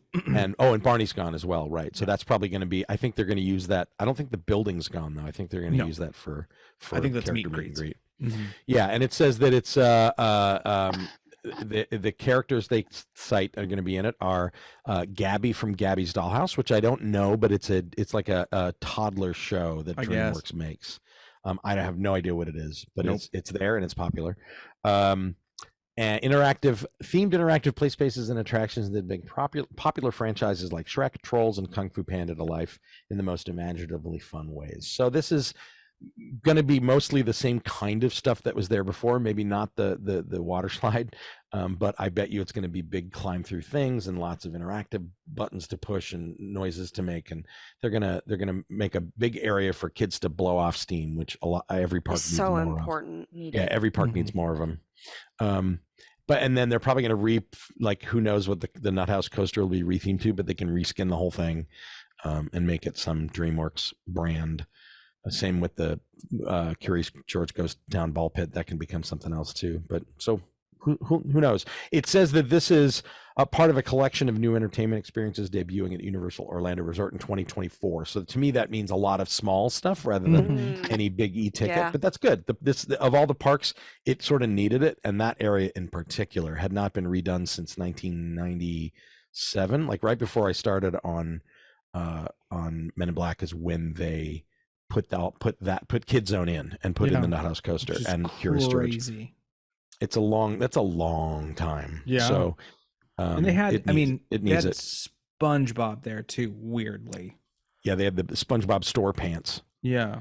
Which I think is still there. I don't think Yeah, it's taking that out. I think that's because it's before Epcot or before ET. Yeah. Right. And they're not going to get rid of that license because SpongeBob is still popular. But Massively. I don't know if popular. he's gonna be popular after what happened with Miss Grande. So What does she have to do with SpongeBob?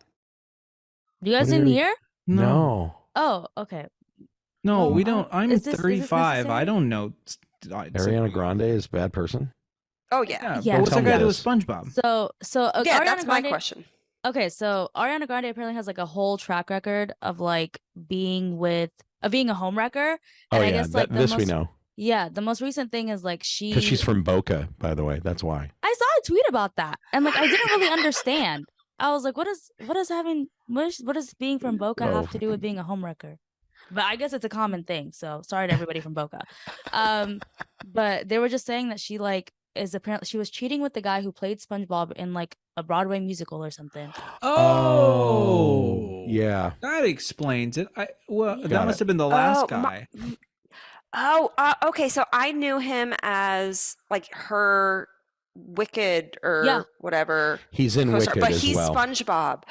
Yeah. Oh, he's The SpongeBob musical is great. By the way, my if you son never- was just in the youth edition of SpongeBob Oh, the musical a couple weeks ago, I and it think was there's amazing. I think there's a streamable version online. That's how I saw it, and it's really good. It's so much better than it has any right being. David anyway. Bowie and Yeah. Brian Eno have a song.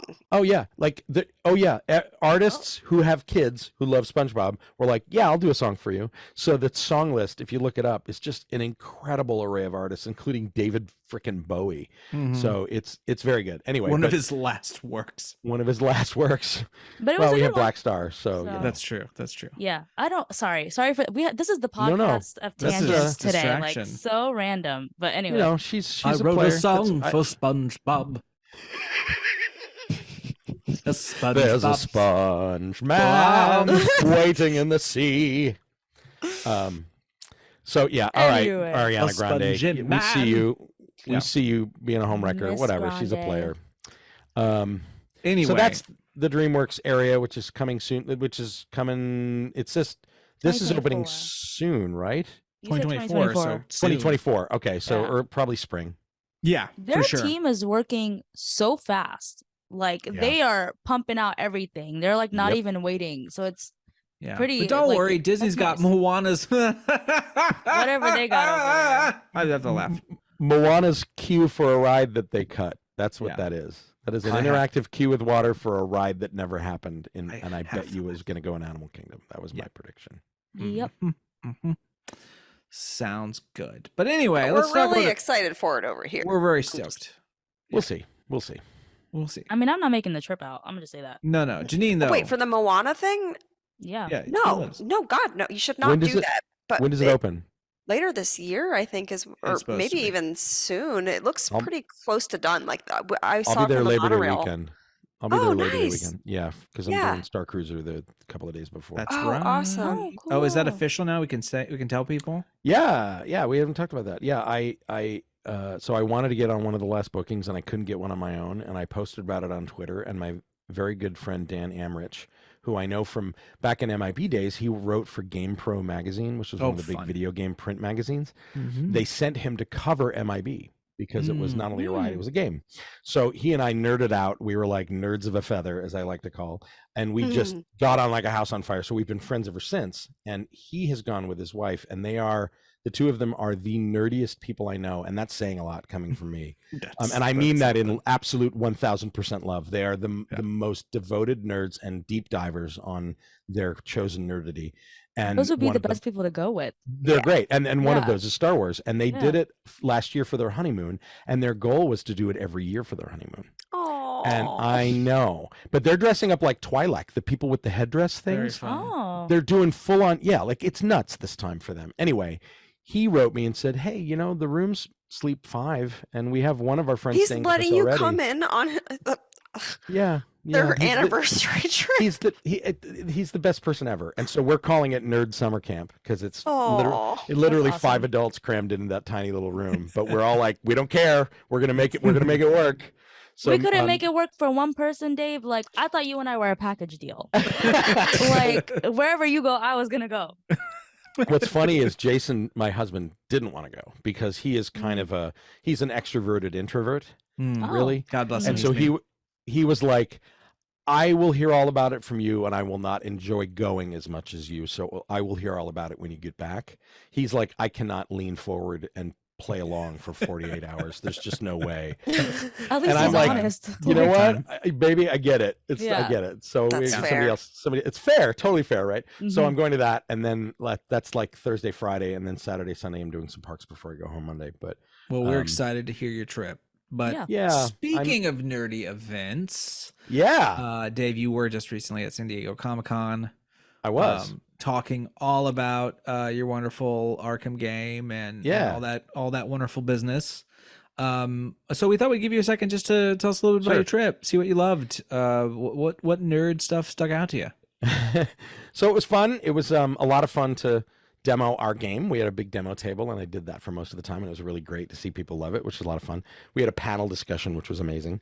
One of the things, the people that I work with now are the same people that did Comic-Con activations for years, like Flynn Lives for Tron Legacy.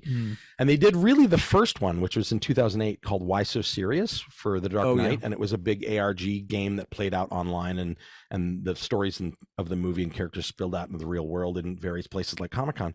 But the truth of the matter is, those kind of Comic-Con activations that we take for granted now did not happen before that. Like, the people I work with are the people who invented it and Yeah. started doing it first, which is kind of cool.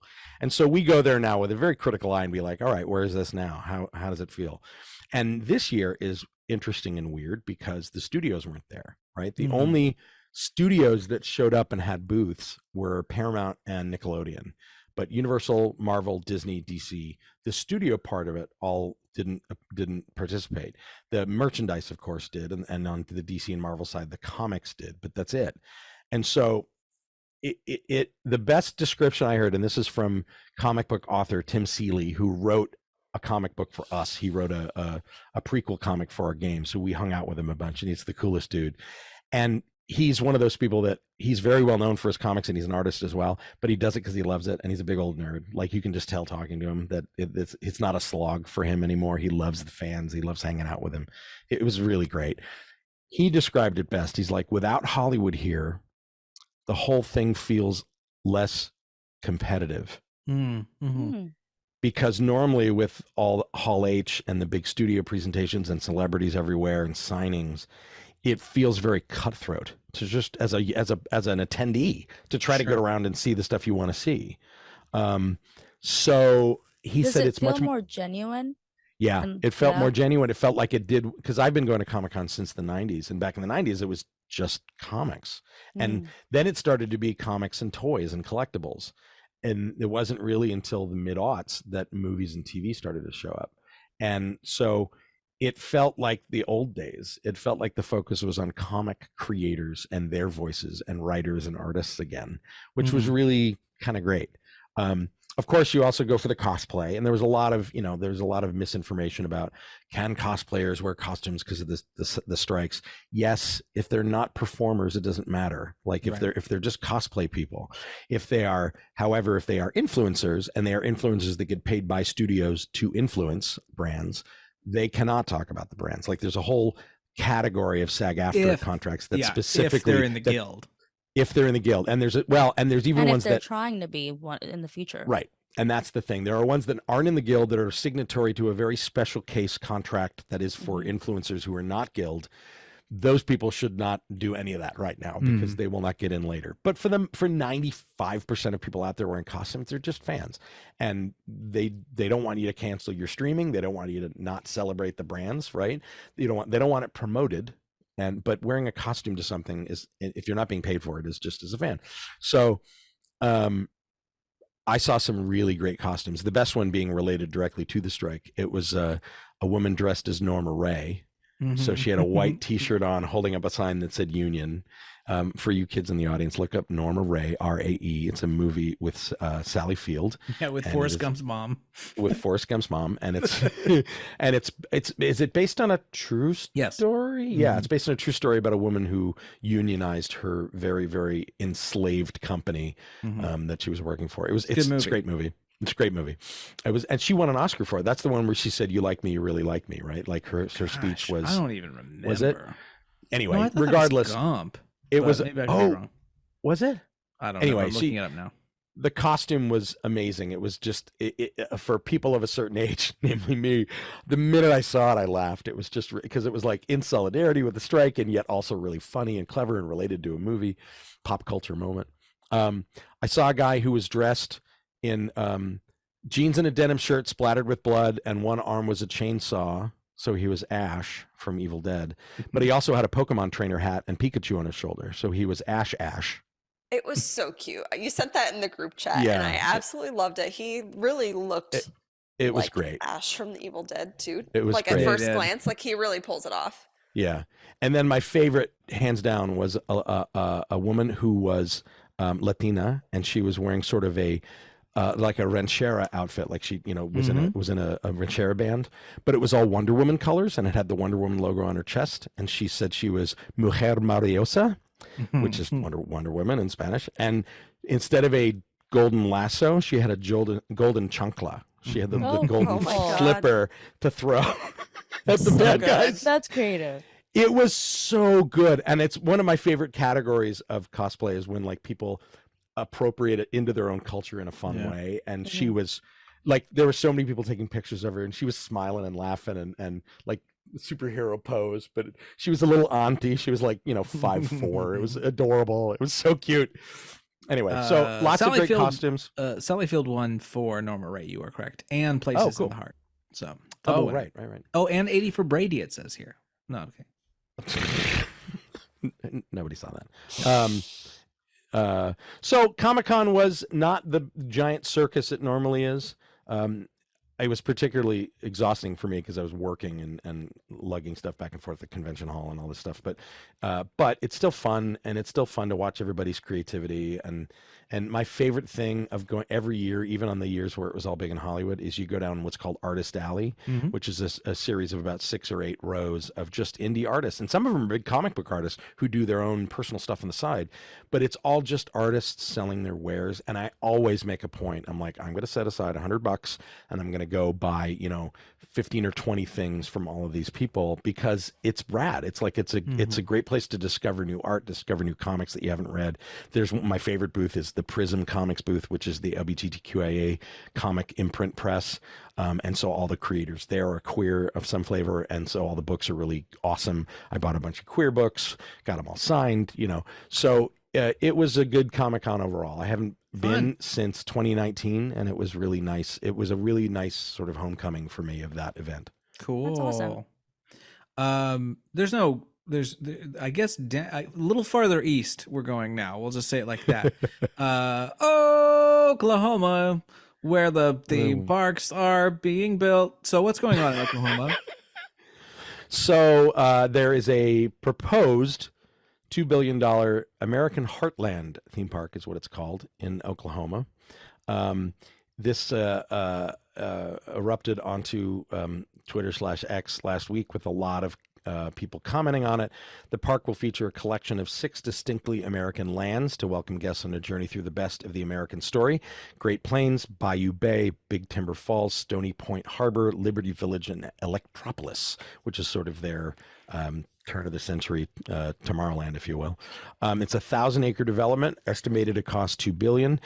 Development will include an RV park and cabins to open in 2025, and then later on a 300-room hotel and indoor water park. So it's definitely phased for all the lands that they're proposing. Everybody immediately jumped on this and went, where are they going to get $2 billion for something in Oklahoma? The thing to remember here is that price is for final build out of everything. That sounds reasonable. And I was just about to say that's how much Avatar Land costs. Right. And I mean, I have a feeling all parks like this, when they get designed, you phase them really, really intently, meaning not every section of it gets built out. Not every attraction gets built out. I've said this before on this podcast about when you design a new theme park, you don't design the church for Easter Sunday. And that was the flaw of places like Epcot. And it's why Epcot has never seen we've seen new attractions. We've just not seen new buildings for attractions, right? Because they overbuilt the place from day one. Well, we have, but they're just big and blocky. And there's sinkholes. Right. They're big and blocky. Yes, exactly right. But the plots of land have never really changed, and they've never really expanded the footprint of the park.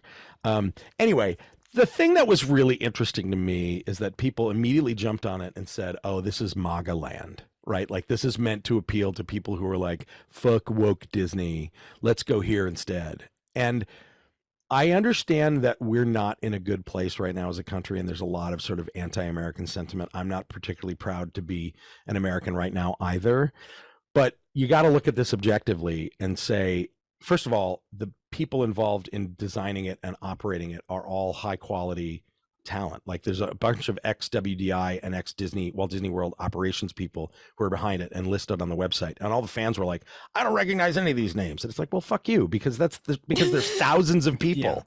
Like they're not all Joe Rohde, for Christ's sakes. Yeah. And then all the people other know part are of the it is- retired ones because they have the time to talk. right, because they have time to talk. Right. Joe And Adams. did you also get Disney America?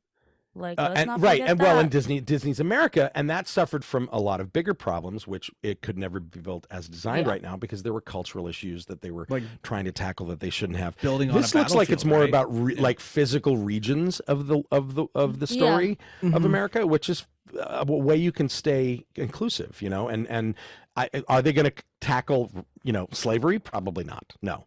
But again, I think there's a sincerity to this design that I see, and will give it a lot of leeway until it opens, and I will not judge it until it does. The other reason for that, and this is purely personal, I know the design firm that's designing this. They're people I used to work with. My old boss, Phil Hedema, who was the chief creative at Universal when I was there for Men in Black, he was one of my mentors and a very good friend. And his firm, and he's queer, by the way, and a bunch of the team that worked on this is queer and people of color, and it is a very diverse team that did the design. They're not on the website for the park, so you don't see that. But there are some very thoughtful, very professional, very diverse people working on this. So calm your tits and don't assume that this is going to be for MAGA. I mean, that's just not fair. I think it's just not a fair assumption. Yeah, I understand the impulse for it right now. I absolutely hear you, and I kind of agree. Like, oh, right? There's going to be a section of this country that will stop going to Disney. We know that's not going to last because they're going to break and they're going to say, fuck it, let's just go to Disney anyway. Like it's not this, they're never going to have the conviction to only go to a park like this. And God bless them if they do, because then it just makes my waits a lot less. And A lot less, right, right. are sucked of people. Will this happen? That's the other part of this. Everybody's like, oh, this, and to be honest, this is an announcement that is probably partially funded, but not 100%. And and at the end of the day, this is probably still being funded and hasn't broken ground yet. That would be my assumption. I may be wrong, but and then if you, I mean, new parks in America, we've talked about this before, just real estate is hard in this country to build these things. And the theme parks happen when you have a demographic of people with money to spend and nowhere to spend it on. And it's not like this part of the country has a ton of money to spend right now. So there's part of it from a feasibility standpoint that I don't understand. I'm not going to say I understand it. I'm not going to say predict that I know what they're thinking, because there is a feasibility study behind this. I guarantee you. Well, someone commented like, finally, something's happening in my state. Right. So, and so yeah. And there's that. And there's also like, everybody thinks no one's going to go here for a vacation. It's like, hang on a minute. This is a regional park. They're selling it as a destination park, but it's not opening with a hotel, right? Right. So it's opening with an RV park, which, so, you know, calm your expectations. That is what we call a regional park. And regional parks literally only need people within a 2 to 4 hour drive to survive. They don't need an airport nearby. Most of them don't. Right? Like we know Six Flags Magic Mountain here in LA, but most of the Six Flags parks are out in the burbs in a lot of areas. They're not close to, like if you go to Chicago and stay in downtown Chicago, going to Six Flags is a bit of a haul, right? Yeah. And most regional parks are in places where the real estate is low, but the local audience that maybe doesn't have the scratch to go to Walt Disney World within a 2 to, let's say, 6 or 8 hour drive, that's reasonable for a family vacation, especially in an RV.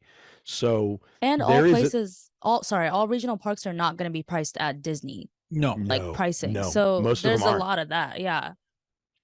And, you know, I love models. I love that they built a model. That made me very happy that it's not a digital model. It's a physical model. So all the video and pictures of it make me giddy, because that is a lost There's art a form we don't do nearly UFO. enough. Yeah. Do you see the UFO? That is the glaring lime green UFO Yeah, in that right. model. And I just that's what I need to know more about. Fuck and everything else. And if I'm not mistaken, in that the UFO is like off the beaten path near There like doesn't appear to, it looks like a statue, but it dominates. and it looks the like it's near the landscape. farm, which makes me Yeah, laugh, because I hope it's sucking up cows It's or like something, near you know? an airplane hangar for sure. Oh, right. So, okay. So, you know, I would just encourage fans out there. Like, I get the impulse to judge this at face value, but we don't know the business plan. We don't know where it's at. And I do know that the design team behind it is sincere and diverse. That's all I can tell you. And I'm gonna restrict my holy shit, this is for MAGA judgment until after it opens and see their marketing campaign, which may well do that. We don't know, but We'll I see. doubt it. I think that is a death knell for a very large amount of people that wouldn't go if it was directly marketed to them. Is it dog whistle? Who knows? Yeah. I did a little research that I posted on Twitter. Just trying to figure out what the ethos might be, because we knew who the founder and chief creative officer is. His name is Gene Bicknell, and I was trying to figure out who Gene Bicknell was. Like, what can we know? Well, Bicknell became a millionaire, I think, kind of in the 80s and 90s, with having the world's largest Pizza Hut franchise. And then he bowed out of that at the right time, and I think he made millions and millions off of it. And since then, he's just been kind of this dude. He's like a Baptist, and he has the Mansion Theater in Branson, which has a bunch of stuff come in, a bunch of shows. They do a lot of, not surprising, a lot of like Southern gospel, but at the same time, they've had like acts that have actually made other Christian groups angry that they're there. So yeah, Yeah. there's a church on Sunday at the mansion, but there's also like other performers and country and whatever. He's also written like several books, including one about business called Never Fry Bacon in the Nude and Other Life Lessons. He's sung songs that you can listen to online. He was the mayor, the youngest mayor of Pittsburgh. And tried to be What a governor a couple career. times of Kansas. He was also an actor, and this is the weirdest fact about him. He's one of the baseball furies in the Warriors. It's the weirdest thing in the world. Oh, that is so weird to me, but I love it. Yeah. I So love if it. if you've seen the Warriors, you know the baseball furies, and he's one of Warriors those guys. come out to play, yay! Cling, Just cling, cling, clink, cling, clink, cling, clink, cling. clink, clink, just running around. Watch that movie, people. If you haven't seen The Warriors, one of the Yeah. best 70s. If you saw John thrillers. Wick 4, go back and watch The Warriors, because John Wick Yeah. 4 does a very, very huge homage to The Warriors. So Yeah. if you like John Wick, you'll like that. Anyway, I really wanted to know was his donations to political people, and not a surprise he's given lots of money to the GOP. He's a Baptist, like he's a conservative with a capital K. That was a I mean, baby. I meant C. I'm Three just tired. Ks? It's late. like, Why Freudian slip? I don't know. Anyway, he is a conservative with a capital C. He's given a lot to Tim Scott and Lindsey Graham and Mitt Romney, and he's given like his biggest donation was like 25,000 to the Republican National Committee, but he's given like $2,000 to Trump, and that was when Trump was actually running for president. It wasn't in like the nominee stage. So that's kind of just like a Republican giving money to the Republican presidential nominee. Like, tax write-off. yeah, he's had plenty of opportunities to get into MAGA if he wants to get into MAGA. It doesn't seem that he wants to get into MAGA. So yeah, there may be a marketing scheme for that, but I'm not getting the vibe that this dude is that way necessarily. He seems to just be kind of a conservative business dude, which guess what? So was Walt Disney. So Yeah. We'll see what happens. And Walt was trying to capture parts of Americana in different ways too. So thematically, they're not too different. Like I like what you said in your tweet, where it's like, is it MAGAland? No. Patriotic? Yes. Yeah. Conservative? Probably. Yeah. But again, I think it reflects more where we are, that we react negatively to it right now, because if this had come out in 2008, when Barack Obama was president, we'd been going like, oh, cool, they're going to embrace the American story and it's got some cool themes. Like we wouldn't have immediately gone to that because our Right. defenses are on high right now. So I get it. I totally get it. Sure. I just don't, I think it would be financially unwise for them to single out that. Like we know they're there. Yes, we're concerned about it. We're on guard. At the end of the day, they're not the people that spend a ton of money on vacations. So it's I just don't think it would be wise for them to pick that battle. And I don't think he's a smart enough businessman. I don't think he will. No. Let's go from Main Street USA down to New Orleans Square as we get into our film and TV section here. And we just have one little thing, and that is The Haunted Mansion has been released in theaters. As of taping this is, as I've said many times, this is Thursday when we tape this. I did get to go see it today. Sarah, I believe you went and saw it. yes, right before Okay. this. Victoria also did, and she sent her thoughts. So I'm going to read Victoria's thoughts, and then Sarah and I can get into a little bit of our thinking about the film. So Sarah says that she gives it 3 out of 5 stars. It wasn't the story I expected, but it was still spooky fun. The cast did a great job, but I do wish the story utilizes a bit more of the Haunted Mansion lore to tell the tale.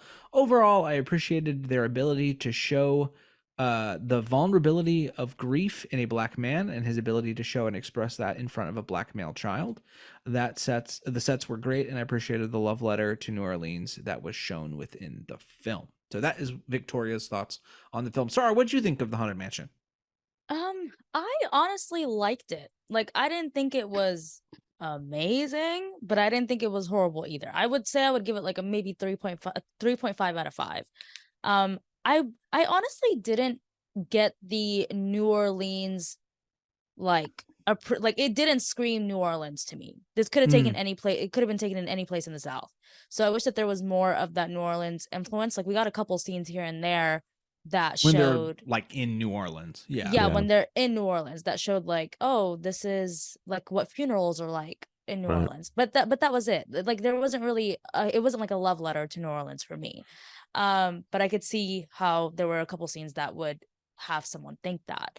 I think the overall theme of grief was something that really got me. Like there were a couple of Mhm. times when Lakeith Stanfield is just It's a good actor. He's just so great. He's so great. amazing. I love him. So amazing to look at, so Yeah. amazing to watch. Yeah, he's great. Just- He's lovely to look at. Just amazing. And I feel like the way that he portrayed this character, like kind of this person who was funny enough haunted by this grief and kind of was just trying to navigate it. And I think the way that a lot of Black men suppress that because they deal with grief every single day. It's all Sure. like their entire life is filled with grief. So to have an event like that happen to you that piles on to all the different things that are happening within your life and having to continue on and having to live and having to suppress that, the fact that it was through having the conversations with other people who are also experiencing grief in their own way, that allowed him to open up and to finally let go or to accept it, I think was beautiful. I think the whole idea of showing that vulnerability in Black men is important to see in these types of movies because we don't really see that. We don't see Black men being portrayed in that way very often, being vulnerable and all that. But I think that there was a lot of parts in the movie where it went from being very emotional and then immediately like it was very jarring. Yeah. Like yeah. I felt that it was very quick transitions. Like there was a part where where Lakeith's character was talking about his wife, and then immediately you get to Danny DeVito like making a joke, and you were just Yeah. like, oh, like I don't, like Let me I- sit and- with this and- for a second. And like tone Stan- shifts. Yeah, Yeah. and Stanfield's character Ben is like, "Oh, I'm glad you said that joke." Yeah. which is something he says, and it's but like, still, okay, Yeah, No, I'm not saying yeah. it's good. I'm saying it's like they try to like make that work. it Like, just felt too quick. It was very like- jarring. Let it sit for a bit. Yeah, Yeah. I get that. The tone But there- shifting was difficult. There's one comment I haven't seen it yet, but Mhm. I will. Obviously, Haunted Mansion is Sure. Yes, tattooed on yes, my yes, body yes. and a part of my creative origin story. The review I read, it might have been Screen Crush, Screen Rant, IGN, one of those, said something like it's the perfect first horror movie. I saw Yeah. that. Someone Like- said, yeah, It's the perfect onboarding horror film for a young tween. gateway into Gateway. horror. That's it, right? They said it's a Yep. gateway horror movie. Definitely, Is because that there were a true? lot of, I would say so, because I'm not a horror person, and I had a couple scenes where I was like, like stop, like so. I would say it is definitely a good gateway. There wasn't like a lot of jump scares, so if you want to take your kid to see it, Yeah. I don't that would even be know why it good. was rated PG-13, to be honest. Like, I guess I it's didn't just I didn't even hear a curse word, to be It's honest like with you. Ghostbusters scary, right? It's Yeah. funny, weird ghosts. I mean, But like, it was yeah, still there's some eerie Eerie. yeah. Okay, that's Yeah. good. Tension. tension Yeah. and eeriness, and I would say Things that go bump in the night, right? Yeah, I Yeah, mean, some but of the characters look slightly grotesque, I suppose. Yeah. yeah, Yeah. but some of them also looked silly. To me, the bride looked silly, and I Yeah, was just kind of no, it like, wasn't what? good. Like, and I thought it was Sarah. Was it not Sarah Silverman? No, no. Like no, like in her original form before she No. was like, she looked like in the pictures she looked like Sarah Silverman, and her voice No. sounded like her for a quick second, and I was like, wait, but No. I thought I was maybe crazy, but then I didn't know Dan Levy was in it until the new trailer. Oh, he's barely, not. barely. I was Oh, it's- expecting him to be in it. I was like, why is your ass Sarah, in the opening let credits? us be very careful here. I want to be very clear. There are basically a scene of cameos. There is a Yeah. tour guide cameo. Yes, okay. yes, and he's yes. one of those cameos. I am not going to ruin the other cameo. It's probably one of the Okay. best. It was parts of the great. movie. Yes, that Okay. that one was great. But But Great. Dan Levy, there's one. Okay, This is not ruining anything. If you really look, spoilers.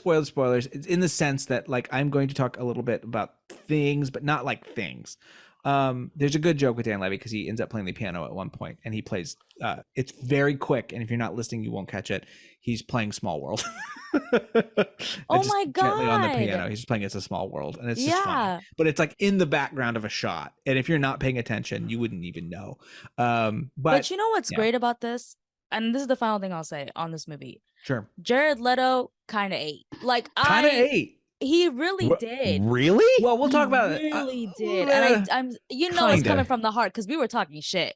Yeah, it's Okay. Like in the shit. beginning. Like Yeah. we were talking a lot of shit. And I wouldn't even know that was Jared Leto. That's the problem. No one would tell me. That's the like- thing. But that's the Um, good part. It's not good when Jared Leto is probably, in my opinion, the second best acting in the movie, maybe. But also sounds nothing like Jared Leto, looks nothing like Jared Leto, and you could have paid a very talented voice actor and motion capture person probably 10% of what it costs to get Jared Leto. I don't know what deal Jared Leto has with Disney because he's also in the Yeah. Tron movie coming up. There Yeah. must have been some package deal. There is no reason for you to not see this movie because of Jared Leto. He's basically not in it. He's in in his it, normal but form, he's not either because it's a No. Oh my drawing. God. it's a Okay. drawing of someone who's It's a not drawing. Jared Leto. Like Yeah. it's Wow. yeah, when you Okay. find out who the person is, and I'm not going to ruin what the person's name is. It's great. Mhm. But yeah, Jared Leto like he did a day in the booth. Like Were there's you- nothing. Were you getting like when they were talking about who the Hotbox ghost is? Were you getting like it's the Hatbox ghost. The not hot box Did ghost, I- that's a did I say whole the different kind of Hotbox? ghost. Did I You not say said the Speaking of Hotbox? smell You said events. Hotbox. I said Look, Hotbox. I did take Okay, a gummy. whatever, I did take a gummy before I went and saw the movie. But No, I took one yesterday and I might still be on it. So whatever. Look, yeah. But anyway, both so legal states. Thank you very much. Okay. yes. But I would say that like, did you get like a slave? Hatbox ghost. Uh, I love it. That's Very gonna be the funny. title. Yeah, it's the Uh, title now. Did you Thank you. get I was getting worried. Yeah. Did you get a slave like over like what is it like a what do you call it? Slave owner? Slave Like master? yeah, like did you get like not slave like like when they like an not Overseer? overturning. A slave driver? No. Like when like they attack the slave owner. What is it called? A mutiny? An Uprising. uprising. Yes, Okay. that's the word. Like, did you get like that type of vibe from? I mean, that not specific Django scene? style or anything, but I No, guess no, I no. could see But a like little when bit. they were saying that he was a tycoon, and Yeah, he he was, like like, it was super during evil. that time period. Like, was I reading too much into it? Because they I said the don't servants know. like rose Here's up. the thing. You might have been. I can't tell because the movie decided to just kind of throw up all that information via really did. via After Effects Shadowy. templates. Yeah. Like it was a very strange and now we need to give you information, but we didn't shoot anything. So here, blah blah blah blah blah. Like Oh God. Okay. Is it like the puppet show in the last Harry Potter? if it was good, Good. It's like it the would be. Candyman. Did you ever see the it's Candyman kind of like movie? that. Yeah, I love yeah. Candyman. It was a And I good loved movie. the remake. Guys, Yeah, the Loved you've said remake. it- So how you've they said did it that? twice. Yeah. You guys got to be careful. You can't Oh. say it. Come on. Stop. I feel Stop like You're it's supposed to be doing looking in a that. mirror. There's no mirror in this room. But Oh. we're looking at ourselves on Okay. Zoom. And then Yeah. all of a sudden my video goes dark. Ah! Aw, Candyman got Dave. You know why? damn Because the it. Candyman can. So I guess it's my turn. Mhm. It's 2 out of 5 for me, folks. It's 2 out of 5. Wow. Okay. I think this movie does a better job of honoring the theme park legacy. I think the Yeah. gags are good.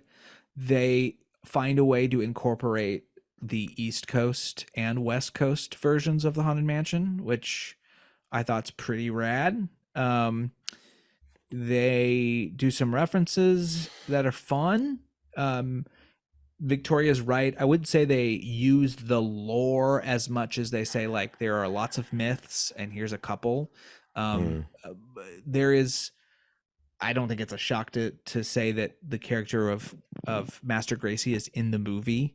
But I would say if you remember the Eddie Murphy one where it's sort of real gothic and like Master Gracie and like, and it goes, there's really none of that in this movie. You don't have that kind of gravitas when it comes to that ghost or that character. I don't feel like, but it does a good job in that sense. I loved how it talked about the movie. There's a there, I don't want to ruin the joke, so I'm gonna try to weave around it so Sarah knows what I'm talking about. There's a joke about what the ghosts don't like that Lakeith Stanfield might do with his apparatus that he has, and it's very funny if you know the ride. It's a good joke. Okay. Yeah.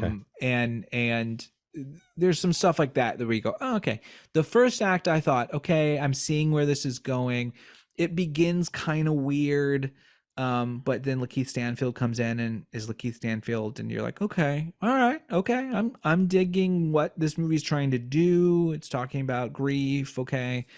And then the moment everyone kind of ends up in the house together, and they're doing their investigation Scooby-Doo style, it just kind of gets messy. The second act sags quite a bit. This movie, to give you an idea, and again, I shouldn't compare it to the original Haunted Mansion, which was also a terrible movie. It's worse than this, I would say. But the original was 88 minutes, and this one's clocking in at over 2 hours. And you're like, this is not a 2-hour movie. Like, you don't need to do this. And it still felt rushed, even though it was 2 hours. Correct. It feels cut weird. You can feel Disney giving Justin Simeon his chance and then not trusting him. You can feel.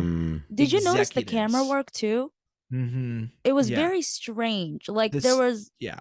the way that the camera was moving at some points, it just felt like what exactly am I watching?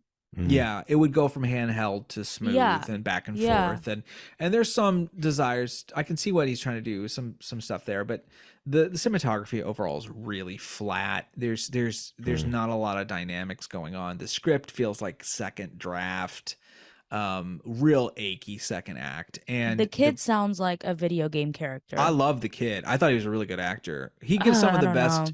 He gave. It's in the trailer, and when he says, she's like, "I got this candle, and it'll help," and he's like, "Will it?" And it's a really funny line read. Those parts were good, but when he was emotional, Yeah, where were no, the no, he's tears? a kid. Where were the He's- tears? Yeah, he's a kid. I get He's it. a kid, but The plot tries to do twists that you can see coming from 1,000 miles away.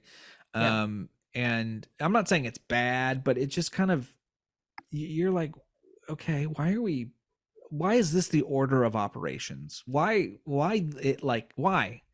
The biggest problem this movie has, which is really strange, is it feels like a Disney Plus movie. It feels 100% like this should have been day one launch of Disney Plus title. Like it just, the cinematography is flat. The script feels like it didn't get enough time.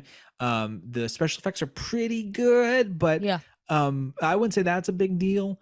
But the product placement is outrageous. I've seen that a lot. It's brazen. In a way that you're Jarring. like, how did this movie, like, did they really make up like some of the budget with, like, there's a moment, and I don't mind ruining this at all because it sucks, where oh gosh, who plays the Burger King moment? no, but that's there for sure.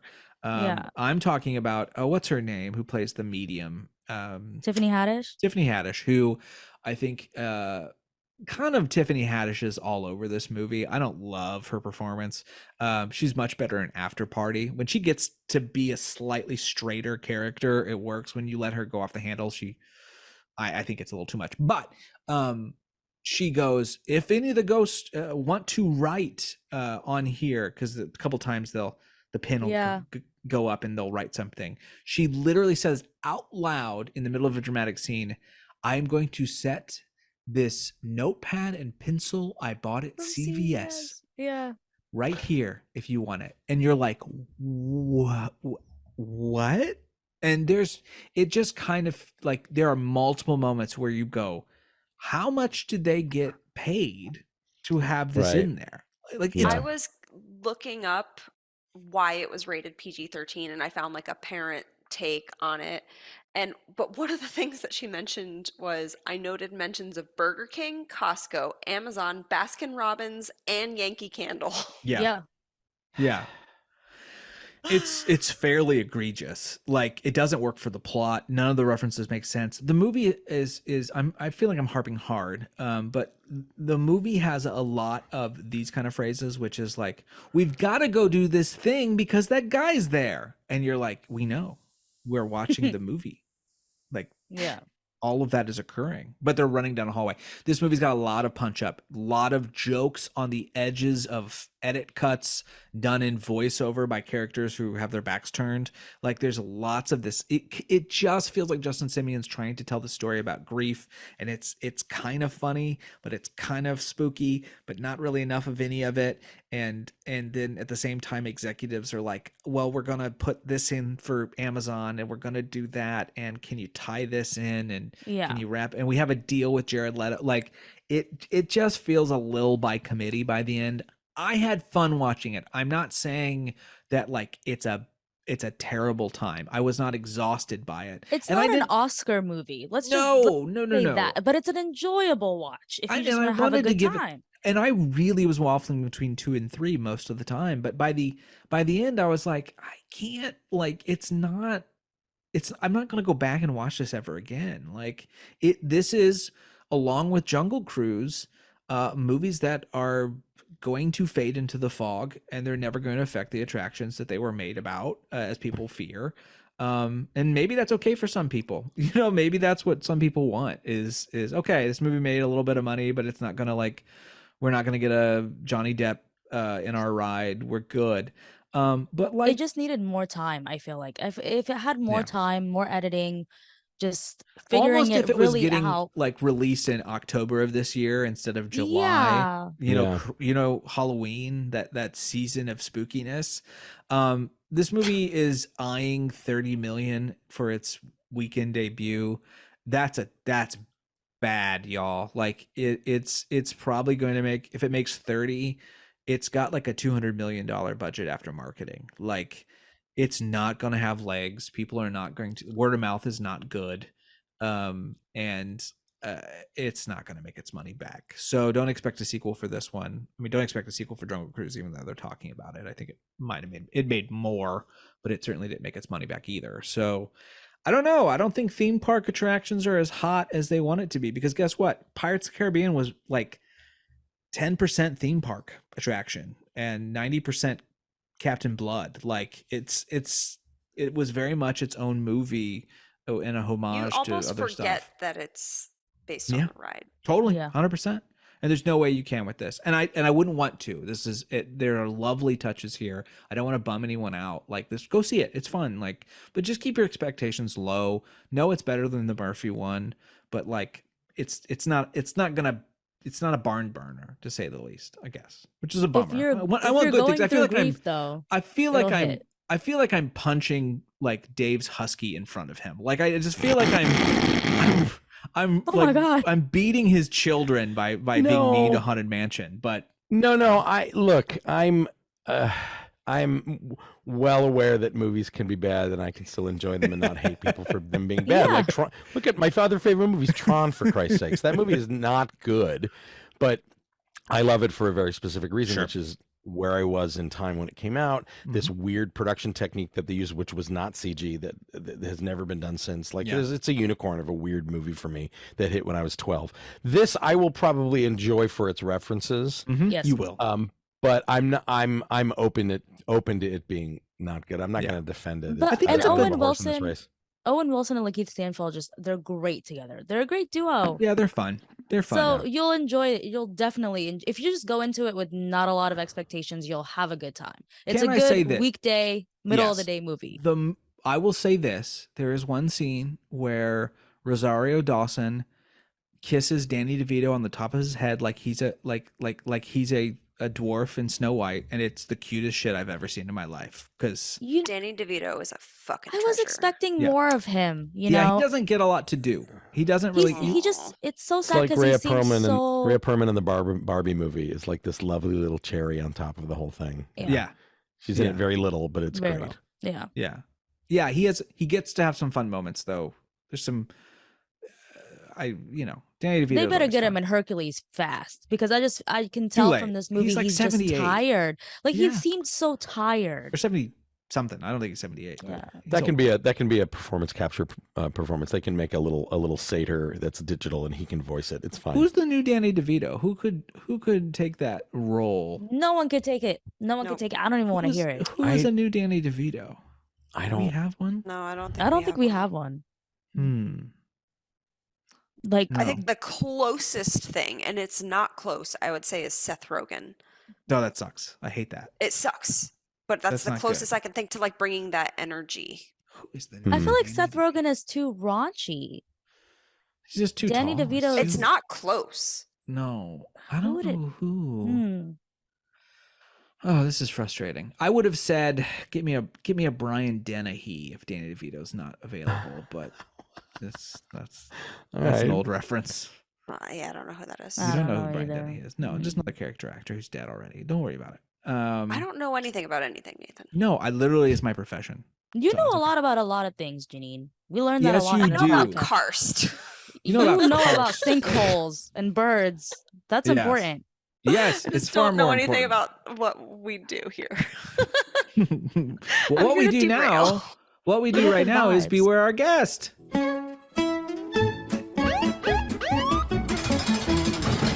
Janine, we got 3 stories about. We got 3, and I love one of them. Yeah, so let's run through these babies. We're running a yeah. little hot tonight, but we're gonna We get are through running, these. Yeah. The first one. Yes. Yeah, first one is a rare treat for us. If you're familiar with a Be Our Guest, it's like a lot of Florida, a lot of New Jersey. Every once in a while, California sneaks Jersey. in. Now and But- then a Japanese one, if we're lucky. Oh, yes, every Yeah. once in a while. But finally, Paris is on the map. Mhm. Apparently, Big Thunder Mountain at Disneyland Paris shut down and was. This is similar to what happened in the Pirates of the Caribbean, but with bigger stakes. The ride broke down. They were in the process of maybe starting to evacuate people, and someone decided to evacuate themselves from the ride by walking down the track while trains were actually still moving.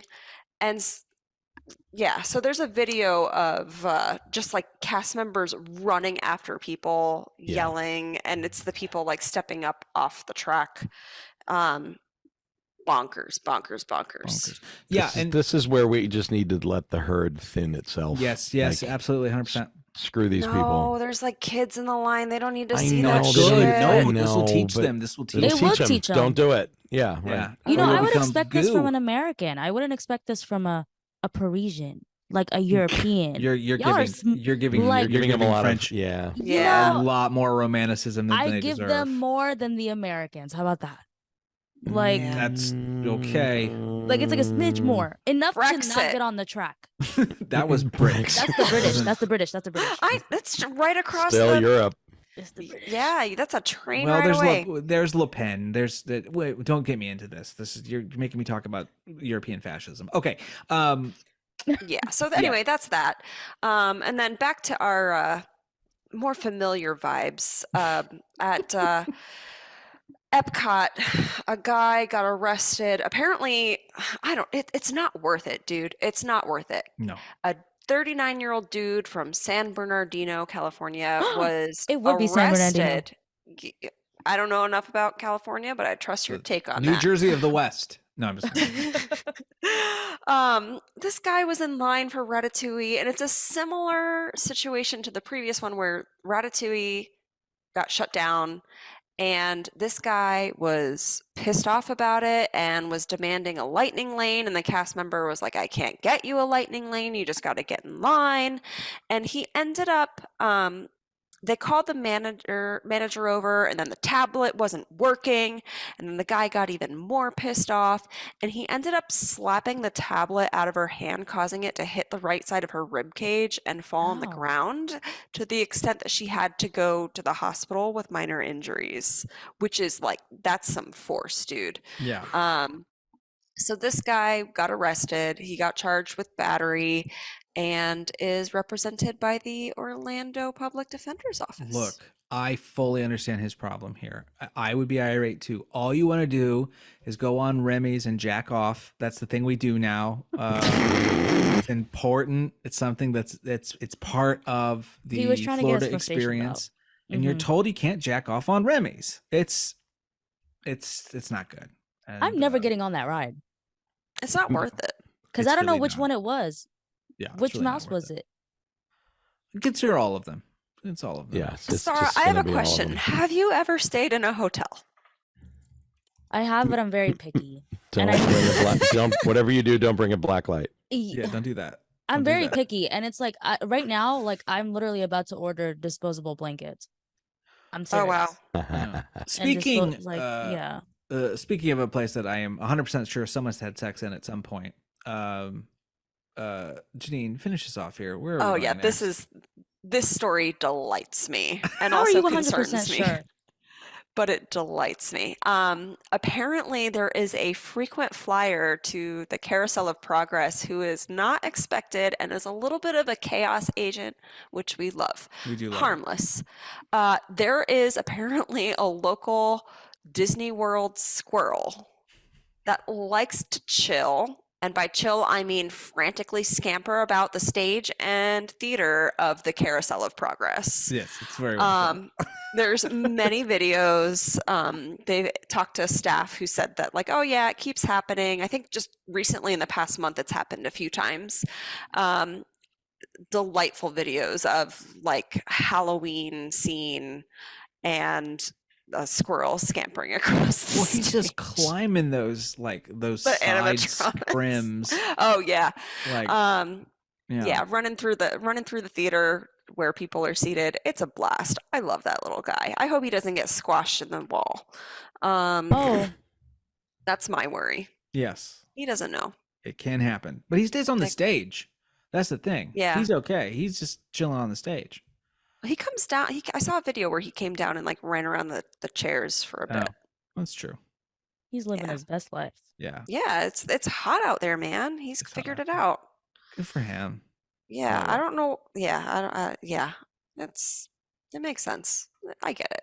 I get it. On that wonderful note, we will go to our dear friend, the Asuter Haikuter computer. Oh my gosh. That's why I'm a router for the computer. Everybody needs a friend. My Astuter computer Haikuter. I'm gonna keep saying Haikuter because I know how much you hate it, Sarah, and it's wonderful. Thank you.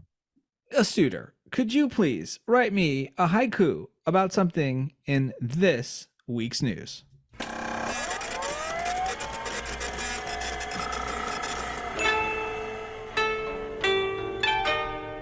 Squirrel roams in awe. Carousel's timeless progress. Past and future meet. Yes. So thank you, Astuter. Oh, it's so calming now. I like this haikuter. It's great. Oh my gosh. Anyway, I'm never Squirrels, stopped. man. Squirrels, man. Anyway, that is it. That is this episode of Rat Castle. Of course, it is produced by yours truly, Nathan Hartman, and you are free to subscribe anywhere you so choose. Please tell your friends. I don't have a Blue Sky yet. I'll get one at some point for all 5 people that are on there with me. But we're gonna get there. It'll happen. But you can find us on X/Twitter still. It's probably gonna be just Twitter again by the time you hear this. And please subscribe, tell your friends, all that business. You can leave questions, you can buy merch. There's all sorts of stuff you can do at bit.ly/ratcastle. Now, grab your belongings and exit to the left.